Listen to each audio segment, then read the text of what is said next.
Bienvenue à Apéro Sexo, animé par André et Rosie. Vous écoutez un podcast où nous vous invitons à explorer la sexualité sous ses différents angles à travers nos anecdotes, connaissances et nos expériences. On est deux meilleures amies qui veulent rendre accessibles les connaissances qu'on a acquises à travers notre bac en sexo.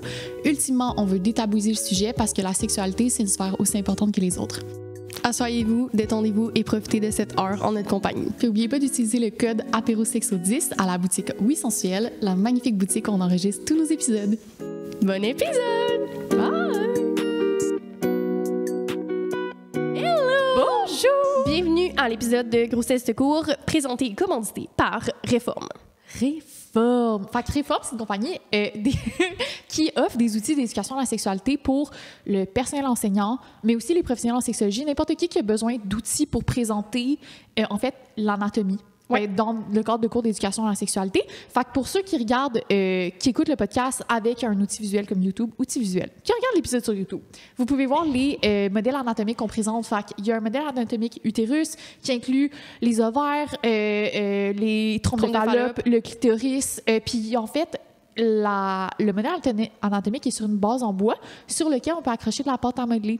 Ce qui est le fun avec ces outils-là, c'est qu'ils sont ludiques. Ils viennent avec 2 pots de pâte à modeler. Fait que tu peux créer tes propres vulves, tu peux créer ton propre pénis, tu peux créer... Fait que ça fait en sorte que c'est ludique. Quand tu fais l'éducation à la sexualité avec des enfants, notamment, ça rend la chose plus fun. Puis ça permet de montrer la diversité des corps. Parce qu'avec la pâte à modeler, t'as fait comme tu veux ta vulve puis ton pénis. Absolument.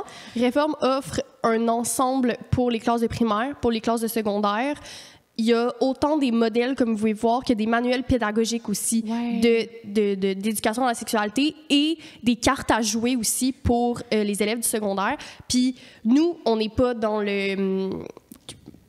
dans les institutions scolaires, milieu scolaire, mais pour nous, en tant que professionnels en sexologie, ça nous aide énormément d'avoir un outil visuel pour expliquer des choses. Fait qu'on est tellement fiers et contents de collaborer avec avec Réforme qui promouvoir un peu ces outils-là pour l'éducation à la sexualité qui est tellement importante. Et aussi à un si bas âge, malheureusement, comme on peut croire qu'on a juste besoin d'éducation à la sexualité quand on est des adultes puis on a une vie sexuelle, mais comme au primaire, au secondaire, c'est... J'allais dire un mot. J'allais sacrer. Non, c'est très important.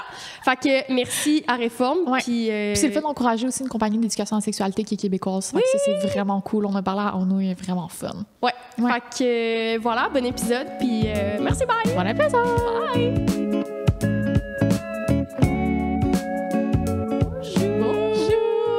Bon lundi. Vous n'êtes pas lundi. Eux sont pas lundi. Aujourd'hui, on a 2 invités avec nous, Andrea et Frédéric de Grossesse Secours. Puis, pourquoi on vous invite aujourd'hui? Ben, dans les faits, c'est ça. On est un organisme communautaire à Montréal, Grossesse Secours. Moi, c'est Frédéric. Je suis intervenante en sexologie. Donc, je m'occupe du volet sexo chez GS. Puis moi, je m'appelle Andrea, je suis intervenante communautaire chez Grossesse Secours. On s'occupe justement un petit peu des mêmes tâches, plus la ligne d'écoute, le clavardage, puis la gestion des bénévoles. Puis Frédéric, elle, c'est plus le volet sexologie, donc éducation à la sexualité. Puis vous deux, vous avez votre bac en sexo, dans le fond? Oui. Ah, trop cool. Fait qu'on se comprend. On se comprend sur notre parcours. On se comprend sur notre parcours, même parcours, avenues différentes. Oui, exact. Fait qu'aujourd'hui, on vous invite, on va parler de plusieurs sujets, puis je vais faire comme un petit content warning pour les personnes qui écoutent. Fait qu'on va aborder des sujets comme l'avortement, la grossesse involontaire. On va parler de charges contraceptives aussi, de dynamique relationnelle, comment ça vient influencer, grâce à votre expertise, puis un peu les connaissances que moi et Rosie, on a accumulées avec le bac, puis nos expériences personnelles. Fait que c'est de ça que l'épisode va aborder aujourd'hui. Fait qu'on vous invite à commencer avec la présentation un peu de l'organisme que vous allez un peu représenter, puis ses services, parce que comme on parlait avant qu'on ouvre les micros, c'est une clinique qui offre plus que juste l'avortement et tout ce qui l'entoure. Vous faites de l'éducation puis tout ça. Fait que voulez-vous nous parler un peu de comme, l'organisme puis les services? Ben nous, en fait, notre organisme, juste pour clarifier, on n'est pas une clinique. On se fait beaucoup pour le Mais ça le fait tout le temps vous avez une clinique? Non. Vous référez. On fait exactement. Ah, mais j'en prends quelque chose. Notre mandat... Voilà. Notre mandat, c'est référencement, information, écoute, soutien. Fait qu'on a un volet écoute, justement, à la ligne d'écoute, le clavardage sur notre site web. D'ailleurs, on va refaire notre site web en janvier parce qu'il est un peu old school. c'est un peu gênant. Fait que si vous allez voir Grossesse Secours pendant que vous écoutez le podcast, je vous le dis à l'avance, notre site est un peu gênant. Mais il va être mis à jour, promis. Puis c'est ça, c'est possible d'avoir accès au clavardage. Ensuite, on a un volet plus aussi rencontre en présentiel, si certaines personnes veulent justement avoir un contact direct avec une intervenante.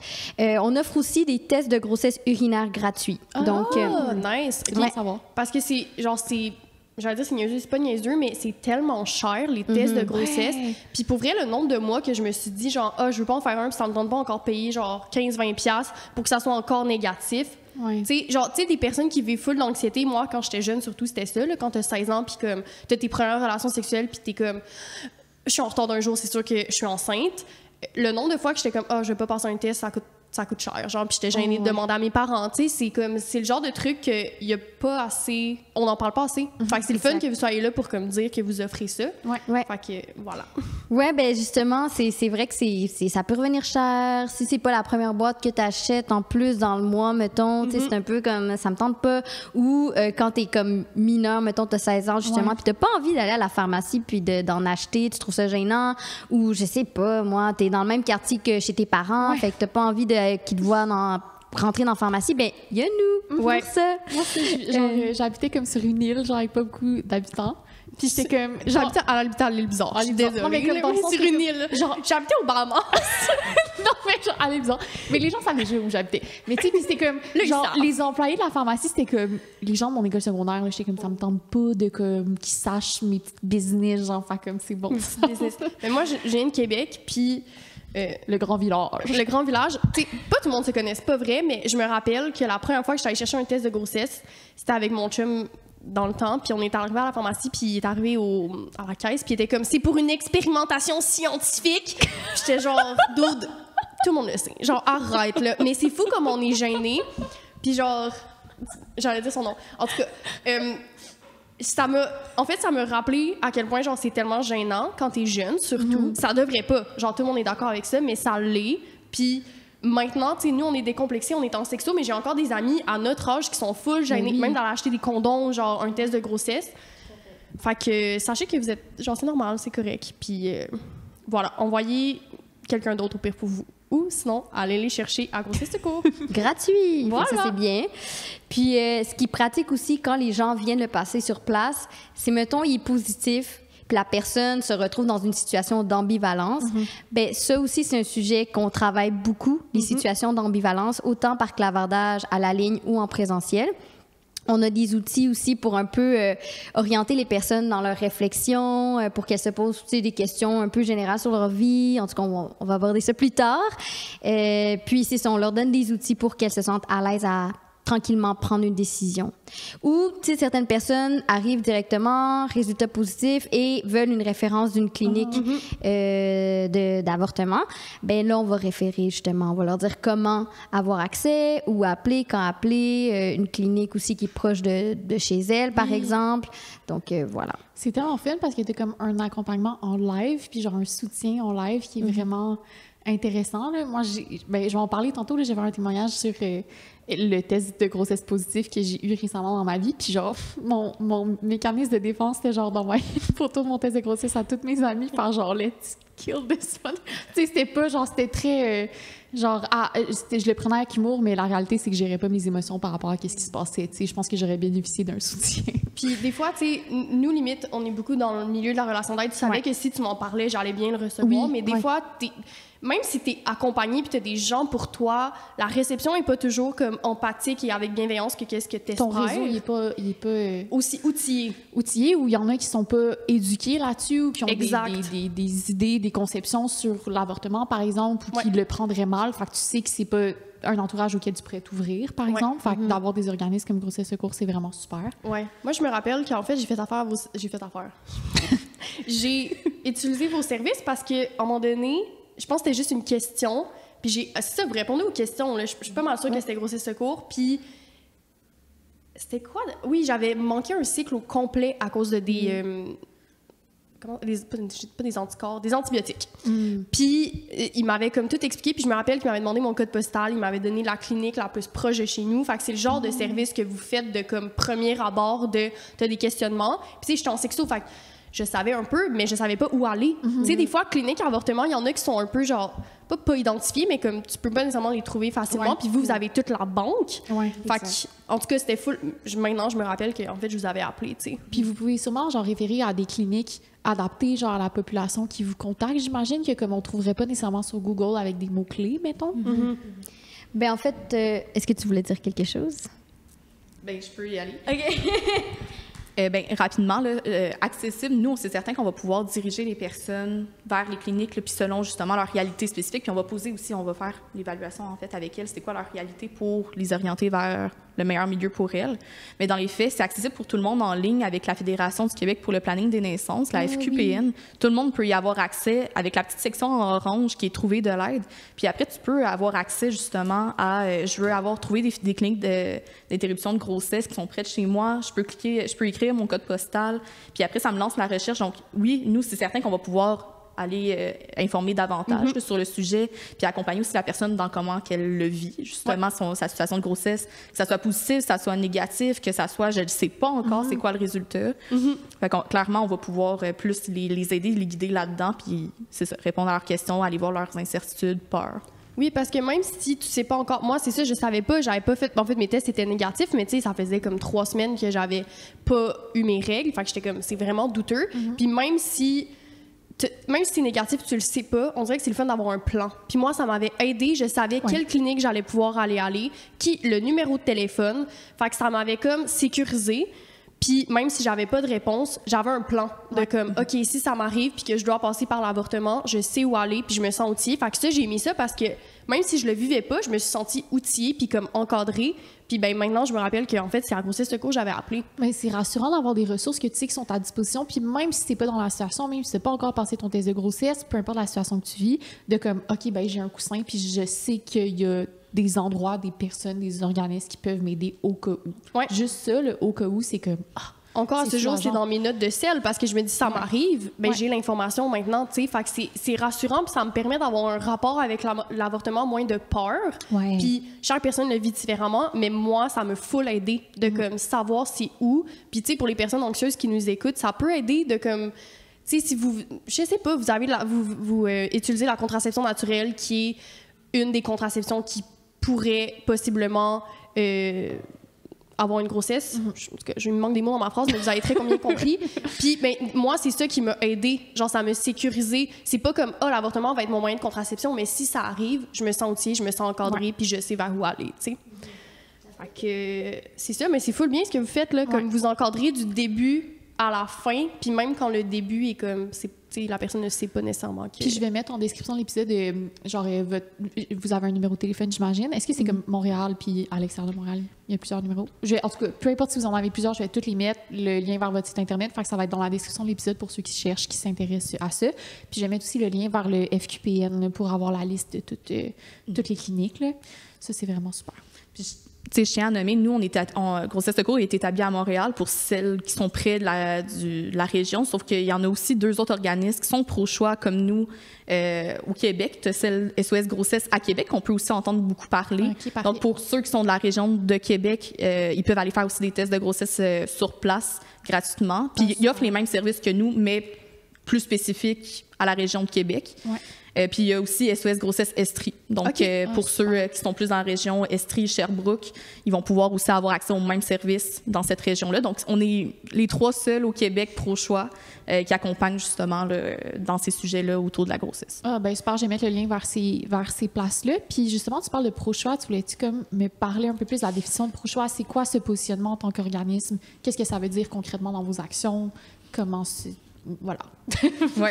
Bien, pro-choix, c'est un grand mot qu'on entend beaucoup parler, puis c'est pas nécessairement dans le meilleur contexte. Puis souvent, ça a une connotation aussi.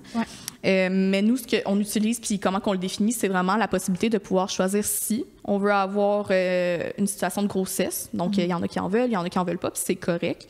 Puis quand aussi. Donc, de choisir, c'est le moment qu'on veut avoir, en fait, là, une situation de grossesse.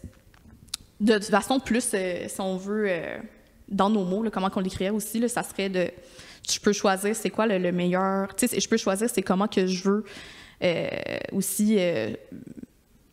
Comment je circule aussi dans les choix, que ce soit vers la poursuite de la grossesse, que ce soit vers l'interruption de la grossesse. Donc, les choix qui s'offrent à moi en interruption de grossesse, donc il y a différentes méthodes, c'est lesquelles que je peux choisir. Puis même chose, si je vais vers la poursuite de la grossesse, bien, c'est comment que je veux l'accomplir. Est-ce que j'ai un plan de grossesse que je veux faire? Donc, ça peut être avec l'hôpital, ça peut être avec des maisons de naissance. Donc, ça aussi, il y a beaucoup d'options. Puis même chose avec confier en adoption. Comment ça fonctionne aussi dans le système. Donc, on va aller voir aussi les différentes issues de grossesse. C'est d'avoir le contrôle sur ces choix-là, puis d'avoir l'agentivité de pouvoir faire ces choix-là, puis que ça revient à la personne de faire ces choix-là, tu sais. Ben, c'est ça qui est le fait dans le positionnement genre de ces organismes pro-choix, parce que c'est pas on vous dit quoi faire puis comment le faire puis c'est quoi vous hiérarchisez pas les choix de qu'est-ce qui est mieux qu'un autre. C'est vraiment on donne, comme tu dis, l'agentivité, c'est du empowering, c'est de l'autodétermination pour les personnes, puis vous faites juste donner les ressources puis l'information puis vous rendez ça accessible. Fait que c'est une belle position à avoir, là. Ouais, c'est ça, tu sais, c'est vraiment de créer un milieu, tu sais, sécuritaire. Pour moi, j'aime beaucoup dire qu'on crée un milieu sécuritaire sans jugement où les personnes peuvent venir chez nous puis se poser des questions sur, justement, les issues de la grossesse, puis quoi faire avec ça. Puis moi, ma réalité, qu'est-ce qui serait pour moi les facteurs que je dois prendre en compte pour prendre cette décision-là. Fait que nous, on va les orienter à travers ça en leur donnant, justement, de l'information fiable. Donc, justement, en offrant aussi de l'éducation à la sexualité. Ça, c'est quelque chose que Frédéric, elle fait dans les écoles, justement, mais aussi on le fait dans nos appels par rapport à la contraception, les moyens de contraception. On parle aussi de charges contraceptives beaucoup, mais aussi les issues de la grossesse. Fait que... Vous permettez aux gens de faire un choix éclairé parce que vous donnez toute l'information aux personnes, puis ensuite, avec toutes ces informations-là, comme on a dit, le choix te revient à toi, mais tu as toutes les informations qui entourent chacune des étapes que tu veux prendre. Puis ça m'attriste de dire que je pense qu'il y a beaucoup de personnes qui doivent se référer à leur médecin de famille ou à des médecins ou quoi que ce soit, puis c'est triste à dire, mais ils doivent pas avoir toute l'information éclairée versus quand ils vont dans des organismes comme le vôtre, ils doivent avoir des médecins qui sont excellents, mais c'est pas une source fiable pour un sujet précis comme celui-là. Ben c'est que c'est très... Ça peut dépendre, ça peut être très subjectif de la personne. Ça peut être teinté de comme...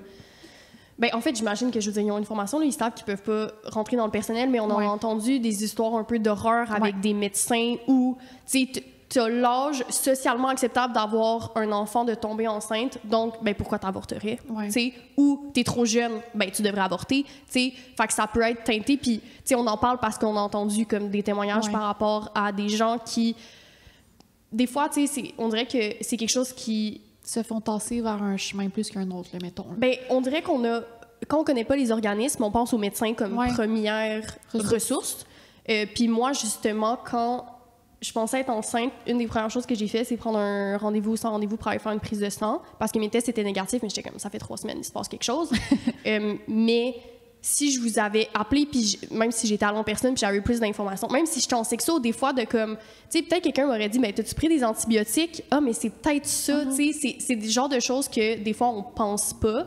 Fait que d'avoir toute l'information, moi, ça m'aurait comme, en tout cas, je me serais sentie mieux, mais oui, des fois, comme, le médecin devient l'avenue, on se fait beaucoup, genre, aller vers, ah, t'as un problème de santé ou t'as des questionnements sur ta santé, médecin. Fait que, je pense que c'est comme une voie qui semble être la plus facile, mais on veut offrir d'autres voies en ce moment. Spécialisées dans ces sujets-là. Exactement, parce que c'est pas toujours comme la seule voie, tu sais. Exact, puis comme Frédéric l'a nommé, tu sais, prendre une décision de ce qui s'ensuit, tu sais, t'as un résultat positif, mettons un test de grossesse, c'est pas linéaire, tu sais, c'est pas... Même si il y a clairement un choix qui est déjà plus pris, ben c'est quand même pas linéaire parce que c'est complexe, il y a plein d'émotions qui rentrent en jeu, puis plein de contextes, puis nous, justement, on est là pour pas juger ça, puis tu sais, qu'on donne un espace où la personne peut en parler de ces facteurs-là qui font en sorte que la décision n'est pas linéaire, puis que ça va être peut-être plus difficile de la prendre, tu sais, ou faire un choix. Absolument. Puis en rentrant un peu dans comme ce que vos services, vous avez notamment un volet écoute. Est-ce que vous voulez parler de comme... Tu sais, là, vous parlez qu'il y a différents thèmes, des thématiques que vous apportez, tout ce qui est comme relationnel. Vous avez parlé aussi de l'accès aux services avec l'immigration, puis tout ça. Est-ce que vous voulez nous parler un peu de comme ce volet-là que vous offrez à Grossesse Secours? D'accord. Parfait. Est-ce que tu veux commencer? Je peux commencer. Volet, là, on parle écoute. C'est quoi les sujets qu'on va aborder? Nous, c'est vraiment, on parle santé sexuelle, santé reproductive out large. Fait que si vous avez des questions en lien avec ça, on est présente pour ça. Mais dans les faits, ça peut se traduire par, t'as des questions sur la contraception, que ça soit dépistage TSS, que ça soit justement la négociation de la contraception, charge contraceptive, le partage.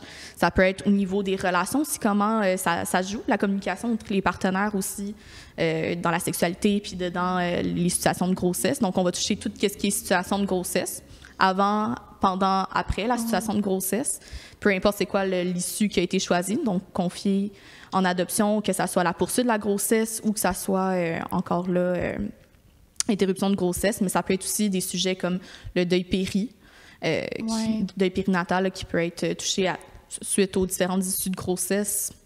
On a aussi c'est vraiment large là. En fait, c'est vraiment large. Genre, ce qu'il faut retenir, c'est que c'est pas seulement un point de référence ou l'éducation. Quand on parle d'une grossesse, c'est une grossesse, c'est un test négatif, qu'est-ce que je fais? Mais c'est tout ce qui englobe la fertilité et ce qui s'ensuit. Là.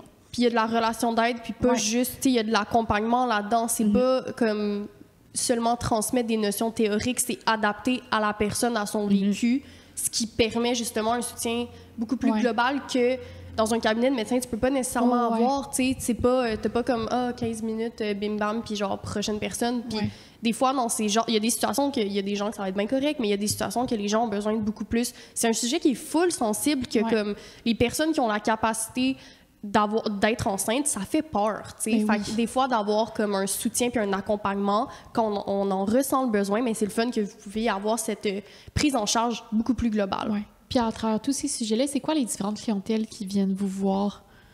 Est-ce que si vous avez comme un portrait des personnes qui viennent chercher vos services? Vraiment, moi, souvent, les gens me posent ces questions-là quand je leur nomme où est-ce que je travaille. Puis pour vrai, ça peut varier moi, ça m'est déjà arrivé de discuter avec des personnes de, mettons, 15 ans, mais ça peut monter jusqu'à 70 ans pour vrai. Parce qu'en fait, nous, notre mandat, c'est pour toute personne qui est concernée par une grossesse. Donc, c'est pas seulement la personne qui porte la grossesse, mais ça peut être aussi l'entourage. Ce qui est super intéressant. Ça permet de développer un réseau de soutien, puis la responsabilité n'est pas juste sur la personne qui a l'utérus. Exactement. Puis, comme tu as nommé, un réseau de soutien, c'est déjà arrivé que l'entourage appelle pour prendre l'information. Pour pas justement que l'autre personne ait toute la charge mentale de comme OK, là, moi je m'en vais à l'école, je m'en vais à l'uni, mais je suis stressée, je suis dans les nids, j'ai pas envie d'appeler. OK, ben ça va être quelqu'un dans ton entourage qui va faire cet acte-là de gentillesse quand même, là, de s'informer. Puis tu sais, juste pour moi, ce que ça me fait penser, c'est aux personnes des fois qui reçoivent ça puis qui se sentent peu outillées, mais des fois de suggérer, genre si ça vient pas par la personne elle-même, de suggérer à la personne, peux-tu appeler à Grossesse Secours pour t'informer parce que ça me tente pas de te faire de l'éducation sur ça. Déjà, c'est assez difficile pour moi de le vivre. Puis malheureusement, comme moi et André, on date beaucoup des hommes, puis c'est revenu genre dans nos sujets de conversation. Quand tu parles de contraception, on dirait que ça tombe dans l'avortement. Puis par le manque de vécu expérientiel, évidemment, et la peur qui est inexistante, des fois, il y a une réception quand tu parles de ces sujets-là, que t'es genre, mais voyons. Fait que juste des fois, de référer pour éduquer les gens, parce que ça te tente pas de... Tu sais, quand tu vis ça, de en plus expliquer puis éduquer quelqu'un à comment t'accompagner là-dedans. Mais ça peut être une tellement bonne ressource de comme, écoute, en ce moment, j'ai pas l'énergie pour comme t'éduquer. Mais voici l'information, voici la ressource, appelle et éduque-toi, tu sais. Je pense qu'à un moment donné, il faut savoir aussi comme déléguer, puis déléguer, c'est le mot que je cherchais. Vous avez vraiment raison. Tu sais, c'est ça, dans les clientèles qu'on reçoit souvent, c'est sûr, c'est des personnes avec des utérus, des personnes en situation d'immigration, des personnes qui vivent de la violence conjugale, ça nous arrive aussi. Mais quand on parle de ce sujet-là, c'est sûr que les personnes qui posent plus de questions parce qu'elles ont besoin d'éducation, ça va être souvent des hommes cisgenres. Et on vous doit de faire des mythes. Beaucoup là, avec cette clientèle-là par rapport à la charge justement contraceptive.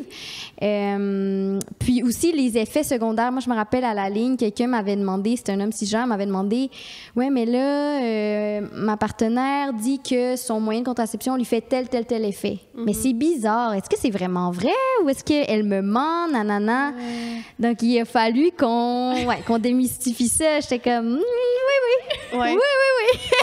Mais c'est Tu bien... vas les petits pamphlets dans sa boîte de pilules. Oui, va lire ça! C'est bien que la personne, je sais pas si c'était de son plein gré ou quelqu'un lui a suggéré d'appeler, mais au moins ça vient pas à la personne De faire l'éducation. qui fait l'éducation. Tantôt, je parlais à mon amie avec qui je travaille, elle était comme, ah, c'est quoi le sujet d'épisode aujourd'hui? Puis là, j'étais comme blablabla. Puis là, elle me dit, oh my god, moi, je me rappelle qu'elle, à un moment donné, elle a daté non, elle a pas daté quelqu'un, elle a couché avec quelqu'un, puis il était venu, genre, il avait éjaculé à l'intérieur. Puis elle était comme, mais d'autres, genre, voyons donc, je te l'ai dit avant, puis blablabla. En tout cas, puis il était comme, mais je veux juste aller chercher la pilule du lendemain, puis on n'en parle plus, puis elle était comme, genre, voyons donc. C'est comme si c'était juste prendre une pilule. Premièrement, c'est pas vrai que toi, tu peux aller la chercher. Il faut que moi, j'aille la chercher. Il faut que je paye la pilule. Il faut que je vive les effets secondaires. Comme, des fois, je peux prendre la médication qui va aller contre-indiquer. Tu sais, il y a tellement d'affaires à penser. Puis c'est souvent... Puis moi, je l'ai entendu aussi dans ma vie puis dans mon dating de comme, ah, mais tu sais que t'as la pilule du lendemain. Oui, je comprends que j'ai la pilule du lendemain, mais c'est pas juste, je prends une pilule, comme une Tylenol, puis genre, je continue ma journée, tu sais. Non. Puis ça m'est déjà arrivé en contexte de dating. J'avais fait 2 dates avec la personne, puis il y a eu... En tout cas, j'avais mal calculé mon cycle. C'était comme un peu ma faute. Je pensais que j'étais pas en ovulation, mais j'étais très en ovulation. En faisant de la contraception naturelle. Exactement. Ouais. Puis, il m'a payé ma pilule du lendemain, mais ce qui était super, merci de payer 50% de la pilule, mais tu payes pas le 50% du voyage que je dois faire, puis la charge mentale que je dois faire pour aller la chercher, puis de encore confronter le pharmacien pour la 4e fois cette année pour lui demander un plan B, puis du jugement dans son regard. Tu sais, il y a comme tout ça qui vient avec, et c'est comme, oui, merci de me l'avoir payé à moitié, mais il y a comme... l'expérience, tu la vivras pas, genre. Exactement. Frustration. C'est ça qui est gros, tu sais, puis il va pas prendre genre 50% des effets secondaires que tu vas vivre, tu sais. En prendre. Et il ne peut pas. Fait que c'est comme, il y a un manque d'empathie des fois et de considération, en tout cas des choses qu'on vit, puis genre moi puis André, on ventile vraiment beaucoup ensemble, mais il manque sincèrement beaucoup d'éducation chez les personnes, hommes cis, genre de notre expérience. Et pour vrai, je pense que genre le nombre de fois qu'on en a parlé de comme hey, c'est un maudit problème là, c'est pas normal. Puis moi puis André qui on fait de la contraception naturelle, fait que c'est le genre de sujet qui venait en discussion tant entre nous qu'avec les personnes qu'on fréquente. Puis honnêtement, il y a pas une personne, j'ai l'impression que j'en ai parlé que j'étais comme oh wow, genre il comprend. Non, comme il y a tout le temps de quoi que je suis comme voyons. Genre c'est pas, en tout cas, c'est pas ça. Puis tout ça pour dire que vos services qui permettent d'accompagner les personnes qui accompagnent une personne qui pourrait possiblement tomber enceinte ou qui est tombée enceinte, c'est tellement nécessaire. Il manque de ça, je pense. Ouais. Ben vraiment, je pense que c'est ça qu'on veut. Là. On veut vraiment rejoindre le plus de gens possible pour que les gens soient concernés par ce vécu-là, même si c'est pas cette personne-là qui va porter la grossesse. Puis j'ai l'impression aussi que de plus en plus d'hommes cisgenres qui nous appellent. Tu sais, il y a des semaines où comme j'en ai plus, puis là je suis comme ouh, tu sais, c'est genre je trouve ça excitant parce que je suis comme c'est ça qu'il faut la gang, c'est ça qu'il faut. Tu sais, c'est comme ouais, c'est ça. Ben comme quand nous, il y a genre un homme cis qui s'abonne à notre compte Instagram, on est comme oui! Parce que les femmes, on dirait que je suis comme mais vous savez, genre je suis comme c'est pas les personnes qu'on veut le plus toucher ou que les personnes qui nous suivent, c'est les personnes qui ont pas besoin de nous malheureusement, genre oui, mais comme c'est pas pour enlever c'est les personnes qui s'intéressent déjà au sujet, qui lisent déjà sur le sujet, qui s'intéressent à l'éducation à la sexualité, puis on veut atteindre les personnes qui ont besoin de s'y intéresser. C'est ça. Exactement. Tant pour leur bien que le bien de leur entourage. Oui, exact, c'est ça, le bien de leur entourage. Fait que ça, c'est comme nous, quand il y a un homme cis qui s'abonne à nous, c'est genre réussite de l'année, là. Comme, en tout cas, notre pourcentage d'hommes n'est pas encore assez élevé. Ouais. Ça me fait penser à une question que je me pose. Comment vous dealez avec les partenaires qui veulent pas la même affaire? En tant qu'organisme pro, je sens que c'est comme un sujet genre spicy, puis genre ouais, je veux le tea là, genre qu'est-ce qu'on fait avec ça?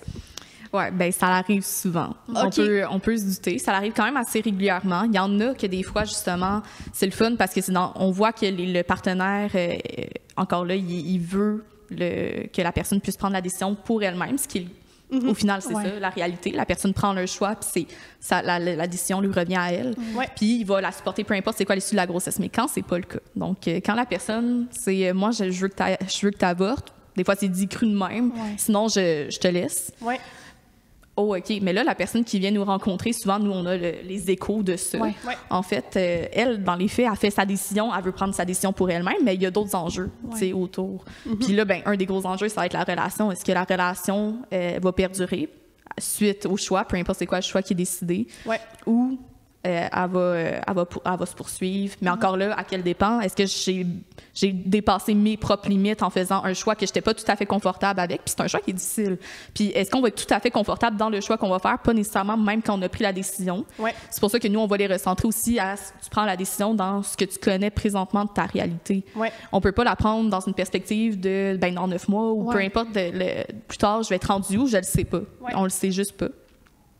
Fait que oui, ça devient un enjeu. Puis il y en a aussi des personnes, c'est je veux que tu poursuives la grossesse, puis la personne, elle sait pas si elle est tout à fait confortable, si elle se sent prête aussi. Donc là, comment qu'on accompagne là-dedans? Ouais. Ben c'est ça. Ça va être de voir comment toi, tu te sens à l'aise par rapport aux différentes issues de grossesse, d'aller voir c'est quoi tu connais justement par rapport aux différentes issues de grossesse, c'est lesquelles que tu envisages. Puis comment tu te sens confortable avec qu'est-ce que tes partenaires t'ont dit par rapport à comment ils envisagent ça, l'issue de la grossesse, parce que c'est correct que la personne s'exprime sur comment qu'elle vit cette situation-là. Parce que dans les faits, la personne n'a pas de contrôle sur le choix, mais elle peut s'exprimer de façon, là c'est ça aussi la nuance, de façon respectueuse. Bienveillante, c'est ça, puis dans le respect, mais aussi dans je veux te communiquer comment que je me sens dans la situation. Puis nous, c'est ça aussi que si on a, au contraire, le partenaire, on va aller l'orienter dans comment tu te sens, est-ce que tu es capable de t'exprimer à ta partenaire de façon respectueuse? Est-ce que ça a été dit? Oui, non. OK. Quel rôle? Ouais. Est-ce que vous les rencontrez des fois en couple, ensemble? Oui, puis ça aussi, c'est une sorte de médiation à faire, de les aider justement à mieux communiquer leurs besoins à chacun, comment qu'ils vivent la situation. Parce qu'on peut aussi retrouver des points communs, même s'ils ont différentes visions de la situation, puis c'est où les points communs, puis comment que les deux veulent s'impliquer dans ce choix-là. Ça peut être tellement inverse de comme une personne qui est enceinte veut garder ou au contraire veut avorter, puis l'autre personne, c'est le contraire. Ça va dans les deux sens. J'imagine que votre position retourne à la personne qui porte l'utérus a 100% le choix, mais vous l'aidez à faire un choix éclairé en prenant un peu tout ce qui est en compte en ce moment. Et s'il y a l'enjeu relationnel qui rentre là-dedans, ben vous faites ce que vous pouvez par rapport à ça, mais je veux dire, ça reste que la personne fait son choix, tu sais. Puis tu sais, en tout cas moi, comment je l'aborde aussi dans les rencontres avec les personnes, c'est que justement des fois il y a une double ambivalence entre parenthèses à prendre. Tu as l'ambivalence par rapport à la grossesse, qu'est-ce que tu fais de la grossesse, mais des fois tu as un choix aussi, qu'est-ce que tu fais de ta relation. Parce qu'il y en a que c'est ça, puis d'avoir reçu ce témoignage-là par leur partenaire, par exemple, le vivent très mal, puis ça peut justement remettre en question la relation en tant que telle, de « Oh mon Dieu, je m'attendais pas à ce que mon partenaire ou ma partenaire réagisse comme ça suite à cet état de grossesse-là. » Fait que là, ça aussi, c'est dommage. Nous, on entend ce discours-là, mais on est dans cette... leur faire réaliser la décision, puis c'est un peu le même processus. Comment tu vas réfléchir à ton ambivalence de grossesse, tu vas aussi devoir, malheureusement, heureusement, le faire aussi dans ta relation. Oui, je pense que, je m'en rappelle plus si on en a déjà parlé, mais je pense que c'est un truc qui est important à communiquer en relation sans que ça, tu sais, préalablement à ce que cette situation arrive. Hey, si je tombe enceinte en ce moment dans ma vie, j'aimerais me faire avorter, j'aimerais poursuivre ma grossesse, comment toi tu te sens par rapport à ça? Ça peut éviter un peu cette double ambivalence, comme tu dis, et de mélanger les cartes. C'est tellement changeant, puis c'est pas parce que tu as dit ça qu'au moment que tu vas tomber enceinte que ça va être encore ça, mais ça peut être une discussion ouverte parce que ça reste que, je veux dire, même si le choix revient tout à la personne, c'est sûr que l'autre personne va être affectée. Fait que c'est le genre de choses qu'on peut discuter préalablement, je dirais. Vraiment, je suis super d'accord avec toi. Puis, c'est sûr que pour nous, c'est peut-être facile à le nommer parce que, justement, on étudie en sexo, on connaît beaucoup les relations, on étudie ça, mais l'affirmation de soi, c'est très difficile. On le sait beaucoup, autant dans la charge contraceptive que, justement, dans la négociation du moyen de contraception. Et dans ce type de sujet-là aussi, parce qu'à la ligne, moi, ça m'est déjà arrivé qu'effectivement, le couple en avait parlé avant que la grossesse non planifiée arrive, mais clairement, un des deux partenaires ne s'était pas affirmé, puis avait quand même pris plus une décision pour faire plaisir à l'autre personne. Donc, c'est sûr que affirmation de soi, ça se travaille. Comme on dit, c'est sûr que ça peut changer. Puis, tu sais, quand ça arrive pas pour vrai, des fois, t'es genre, mais genre, pas de stress, mais comme quand ça arrive, tu sais, de se questionner pour vrai, il y a des émotions qui surgissent que tu peux pas prévoir. Oui, puis surtout quand t'es la personne qui ne le vivra pas, de comme sincèrement te questionner à comment tu pourrais vivre la situation parce que ça peut être tellement difficile. Tu sais, l'autre personne, il faut pas se rappeler que non seulement elle a un choix, mais elle a à dealer avec toi aussi là-dedans. Là, tu sais, quand vous êtes en relation, comme il y a, tu sais, il y a une grosse charge mentale à prendre. Tu sais. Énorme. Ah, je pensais que tu allais dire de quoi. Juste énorme. Énorme! J'allais continuer. Si, avez-vous d'autres choses à dire sur ce sujet par rapport à la ligne d'écoute? De ce que je comprends, on fait de l'éducation, de la médiation, de l'accompagnement à travers tout le processus, même quand il n'est pas débuté, même quand la personne n'a pas nécessairement un test positif. T'sais. Moi, j'avais une autre question sur la clientèle. Bien sûr, mais Parce que vous avez nommé que vous avez aussi une clientèle de personnes migrantes et migrantes au Canada. Comment vous adaptez vos services puis l'accès aux services pour ces personnes-là? Grosse question aussi. Dans le fond, tu sais, on va se le dire, le système de santé, c'est un énorme système.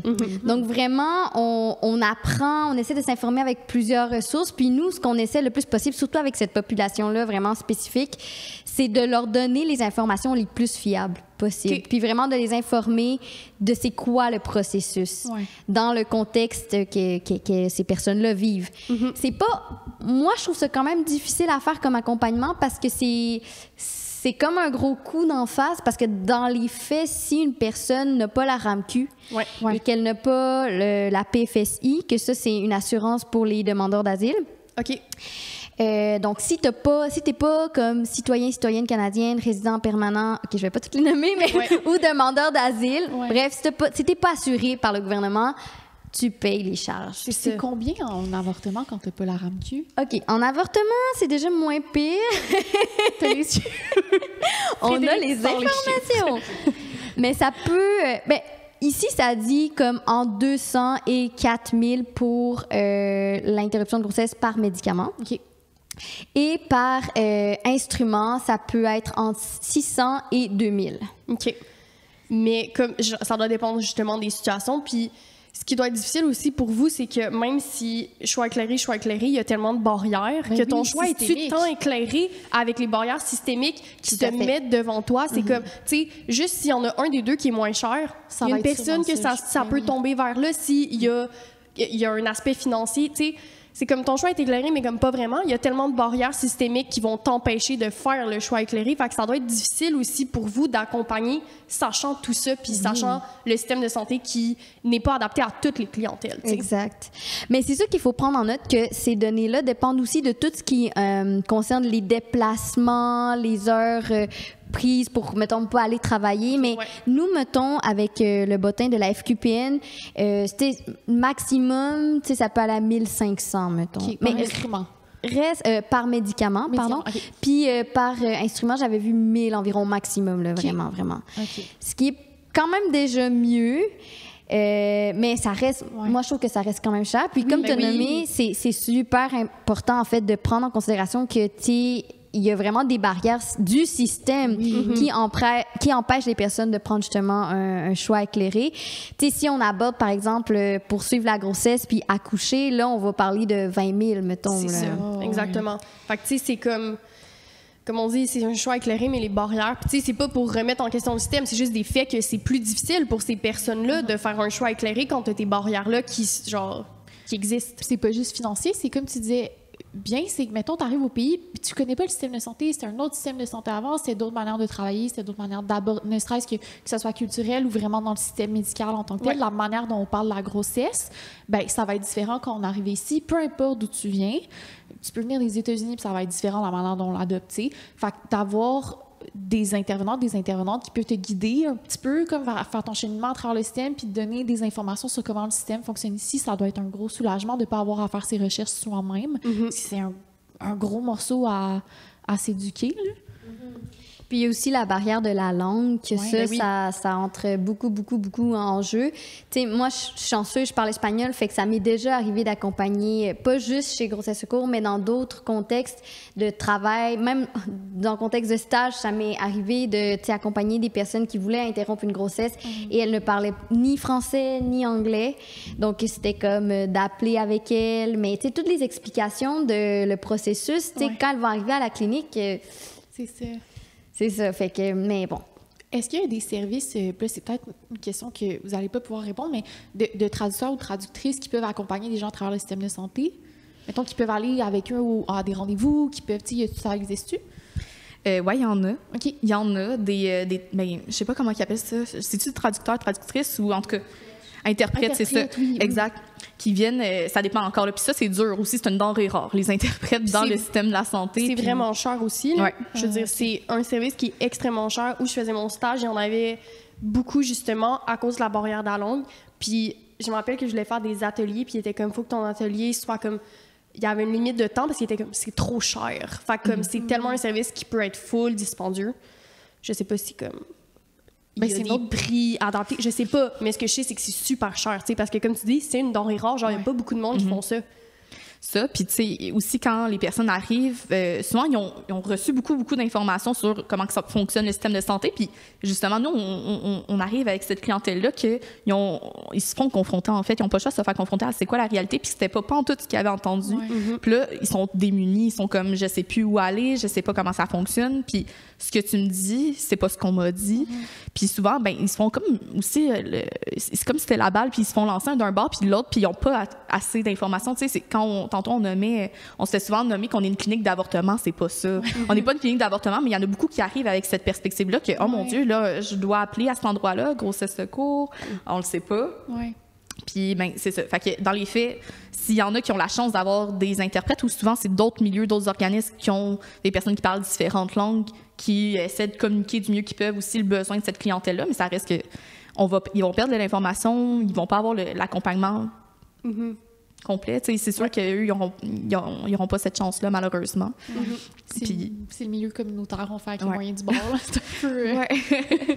C'est la réalité, là. Ouais. Puis, tu sais, ben, ils seront probablement aussi confrontés à tout ce qui est racisme, tout ce qui est aussi au niveau de... Ben, il y en a qui ont des choix préconçus, on parle pro-choix, mais comme il y en a qui ont d'autres visions, puis qui vont se faire orienter vers des milieux où que, finalement, ça convient pas à leurs besoins, mais là, ils savent pas plus où aller parce qu'ils n'ont pas les ressources pour...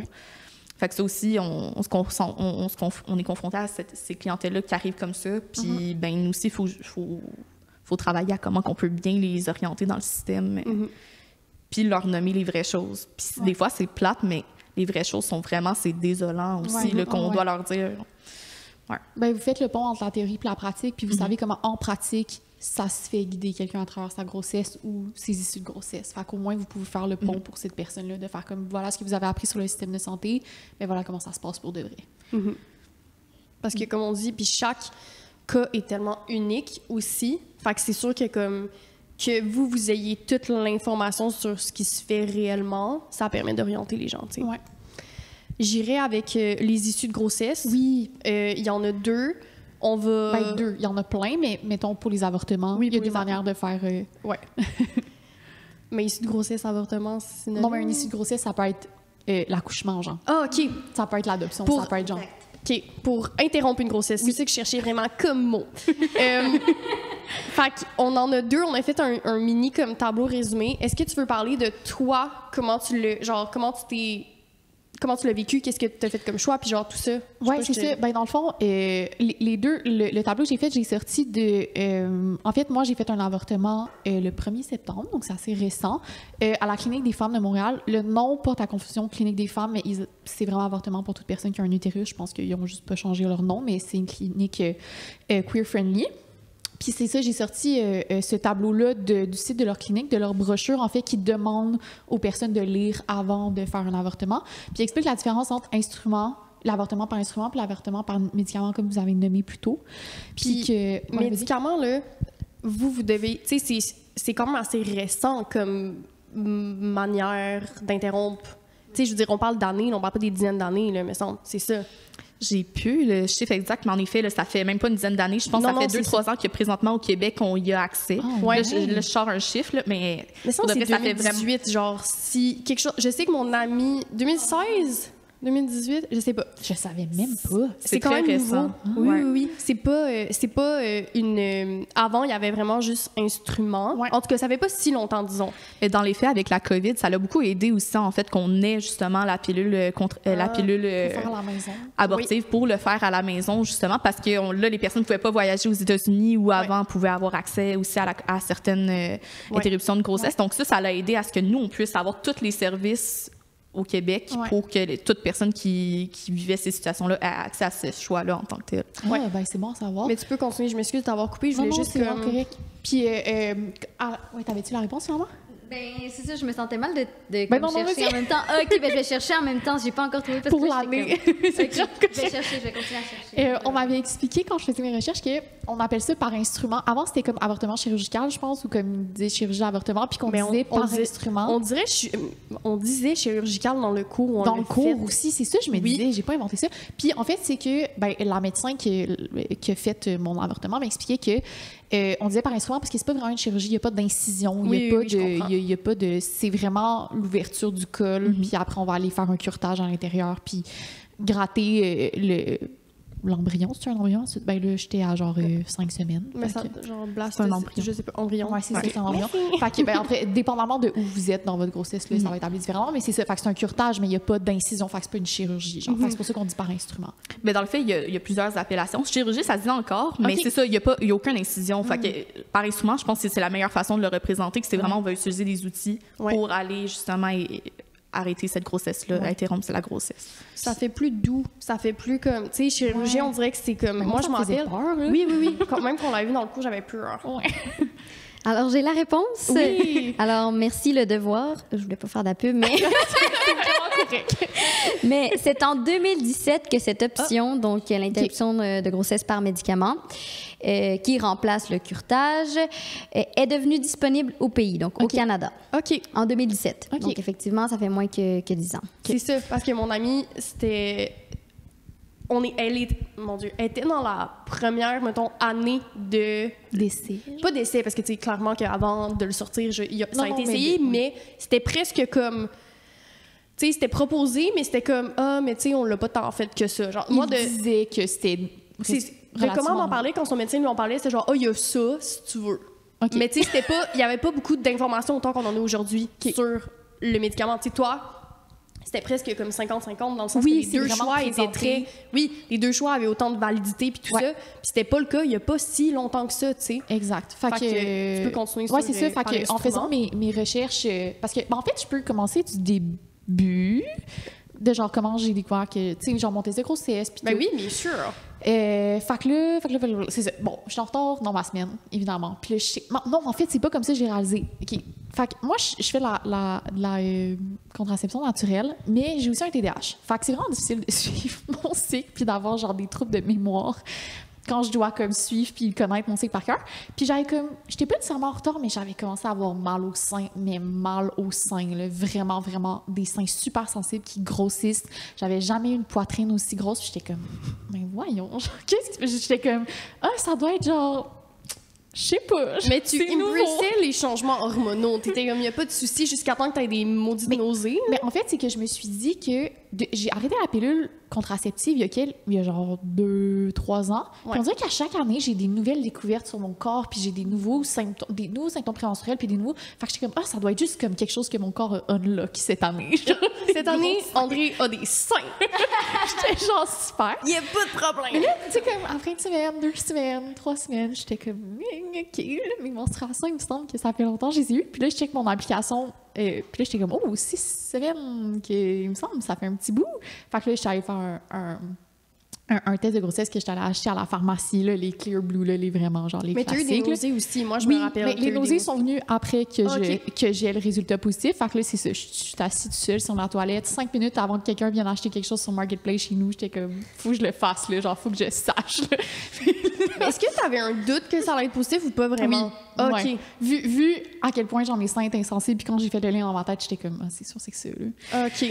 Puis c'est ça, il était positif. Fait que je fais ma petite vente Marketplace, ça va bien. Puis là, je suis comme pendant genre une semaine, c'est un peu dans le déni, là, genre je fais des blagues là-dessus. Non, non, le soir même, je montais un meuble Ikea. Bon, je donne beaucoup de détails, mais en gros, la scène, c'est que j'étais en pleurs, assise dans ma cuisine à monter un meuble C'est que Ikea. ça frappe pas J'étais tout seul, Ça t'est genre, pas j'étais- frappé au moment. Parce que moi, me l'a Ouais. envoyé, son test. Ça devait faire 1 seconde. Ouais. Puis elle était genre, elle me fera une photo, puis elle de même. J'étais genre. Ouais, Je t'ai appelé, c'est j'étais genre, André. ça. Ouais. Puis j'étais comme, t'es-tu correct? T'étais comme, ouais. Mais je réalisais la gravité, mais en même temps, j'étais comme, ah, faut en rire, là, c'est correct, là, genre, c'est pas si pire, genre, tu sais, J'étais comme fuck, genre au pire c'est lourd, mais comme j'ai passé au travers. Puis là, plus les semaines avançaient, plus ça me stressait, là, vraiment de comme devoir appeler, prendre un rendez-vous. Puis je trouvais ça gros, juste l'idée d'un avortement, ça me faisait peur. Puis la façon dont je m'en étais fait parler, j'étais comme, moi on me l'avait expliqué comme étant genre un curetage, puis là t'as un aspirateur qui te rentre dans le nez, puis puis là j'étais comme, ça me faisait peur. On dirait j'avais, puis j'étais pas au courant que j'avais pas les bonnes informations, puis je me faisais pas les bonnes idées. Fait que là j'ai fait des recherches, puis j'ai eu du soutien de mon partenaire puis de mes amis, puis plus j'en parlais, plus moins c'était dramatique dans mon esprit à moi, puis dans mon vécu. Puis finalement, c'est ça, j'ai choisi une clinique qui était proche de chez moi, puis on m'a présenté les 2 options, instruments puis médicaments. Les 2 étaient couverts par si j'avais la RAMQ, fait que les 2 étaient gratuits. Puis j'étais vraiment pas sûre de quel j'allais prendre. En médicament, j'aimais l'option parce que je pouvais le faire à la maison. Fait que je m'étais dit, je vais prendre congé du travail, je vais comme, Rosie va passer la journée avec moi, puis gérer tous les symptômes qui viennent avec, les segments, les douleurs, les crampes. J'aimais l'idée d'être chez moi, d'être en douleur, mais chez moi. Ouais. Puis finalement, j'ai quand même opté par l'instrument. Je pense que c'était pour la rapidité de la chose.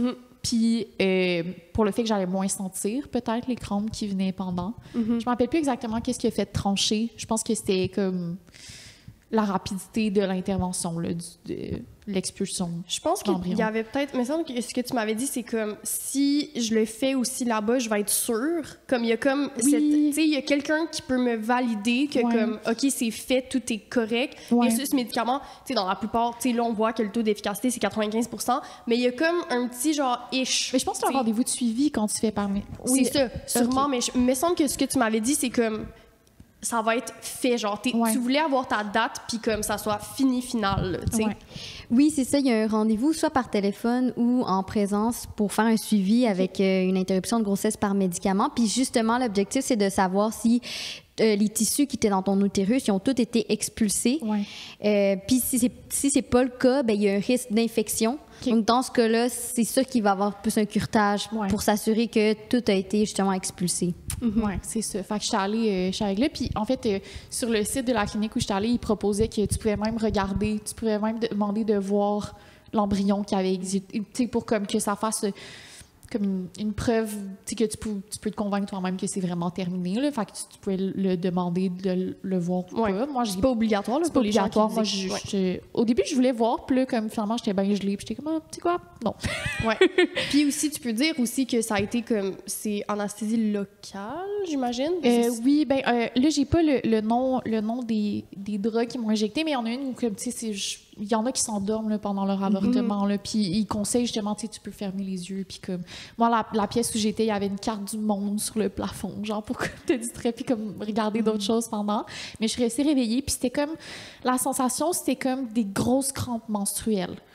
Puis sachant que j'ai pas des crampes menstruelles super douloureuses, je pense que pour quelqu'un comme toi, par exemple, Rosie, ça serait des crampes modérées à légères, genre. Moi, j'ai des grosses crampes. Mais quand je t'avais vu, parce que là, tu parles de la... Pendant le curetage. Ouais, pendant le curetage. Puis après, quand je t'ai vu, tu sais, t'étais quand même... Genre, je sais pas qu'est-ce qu'ils t'ont donné, mais t'étais pas toi, tu sais. Non. Ben, tu sais, l'intervention en tant que telle, il y a l'attente au début. Après, il y a des prises de sang. Je rencontre une infirmière. Puis là, je prends des prises de sang. Je pense qu'ils dépistent pour la chlamydia et la gonorrhée à l'avortement. J'ai fait un test d'urine aussi, je pense. Oui, c'est ça, urine.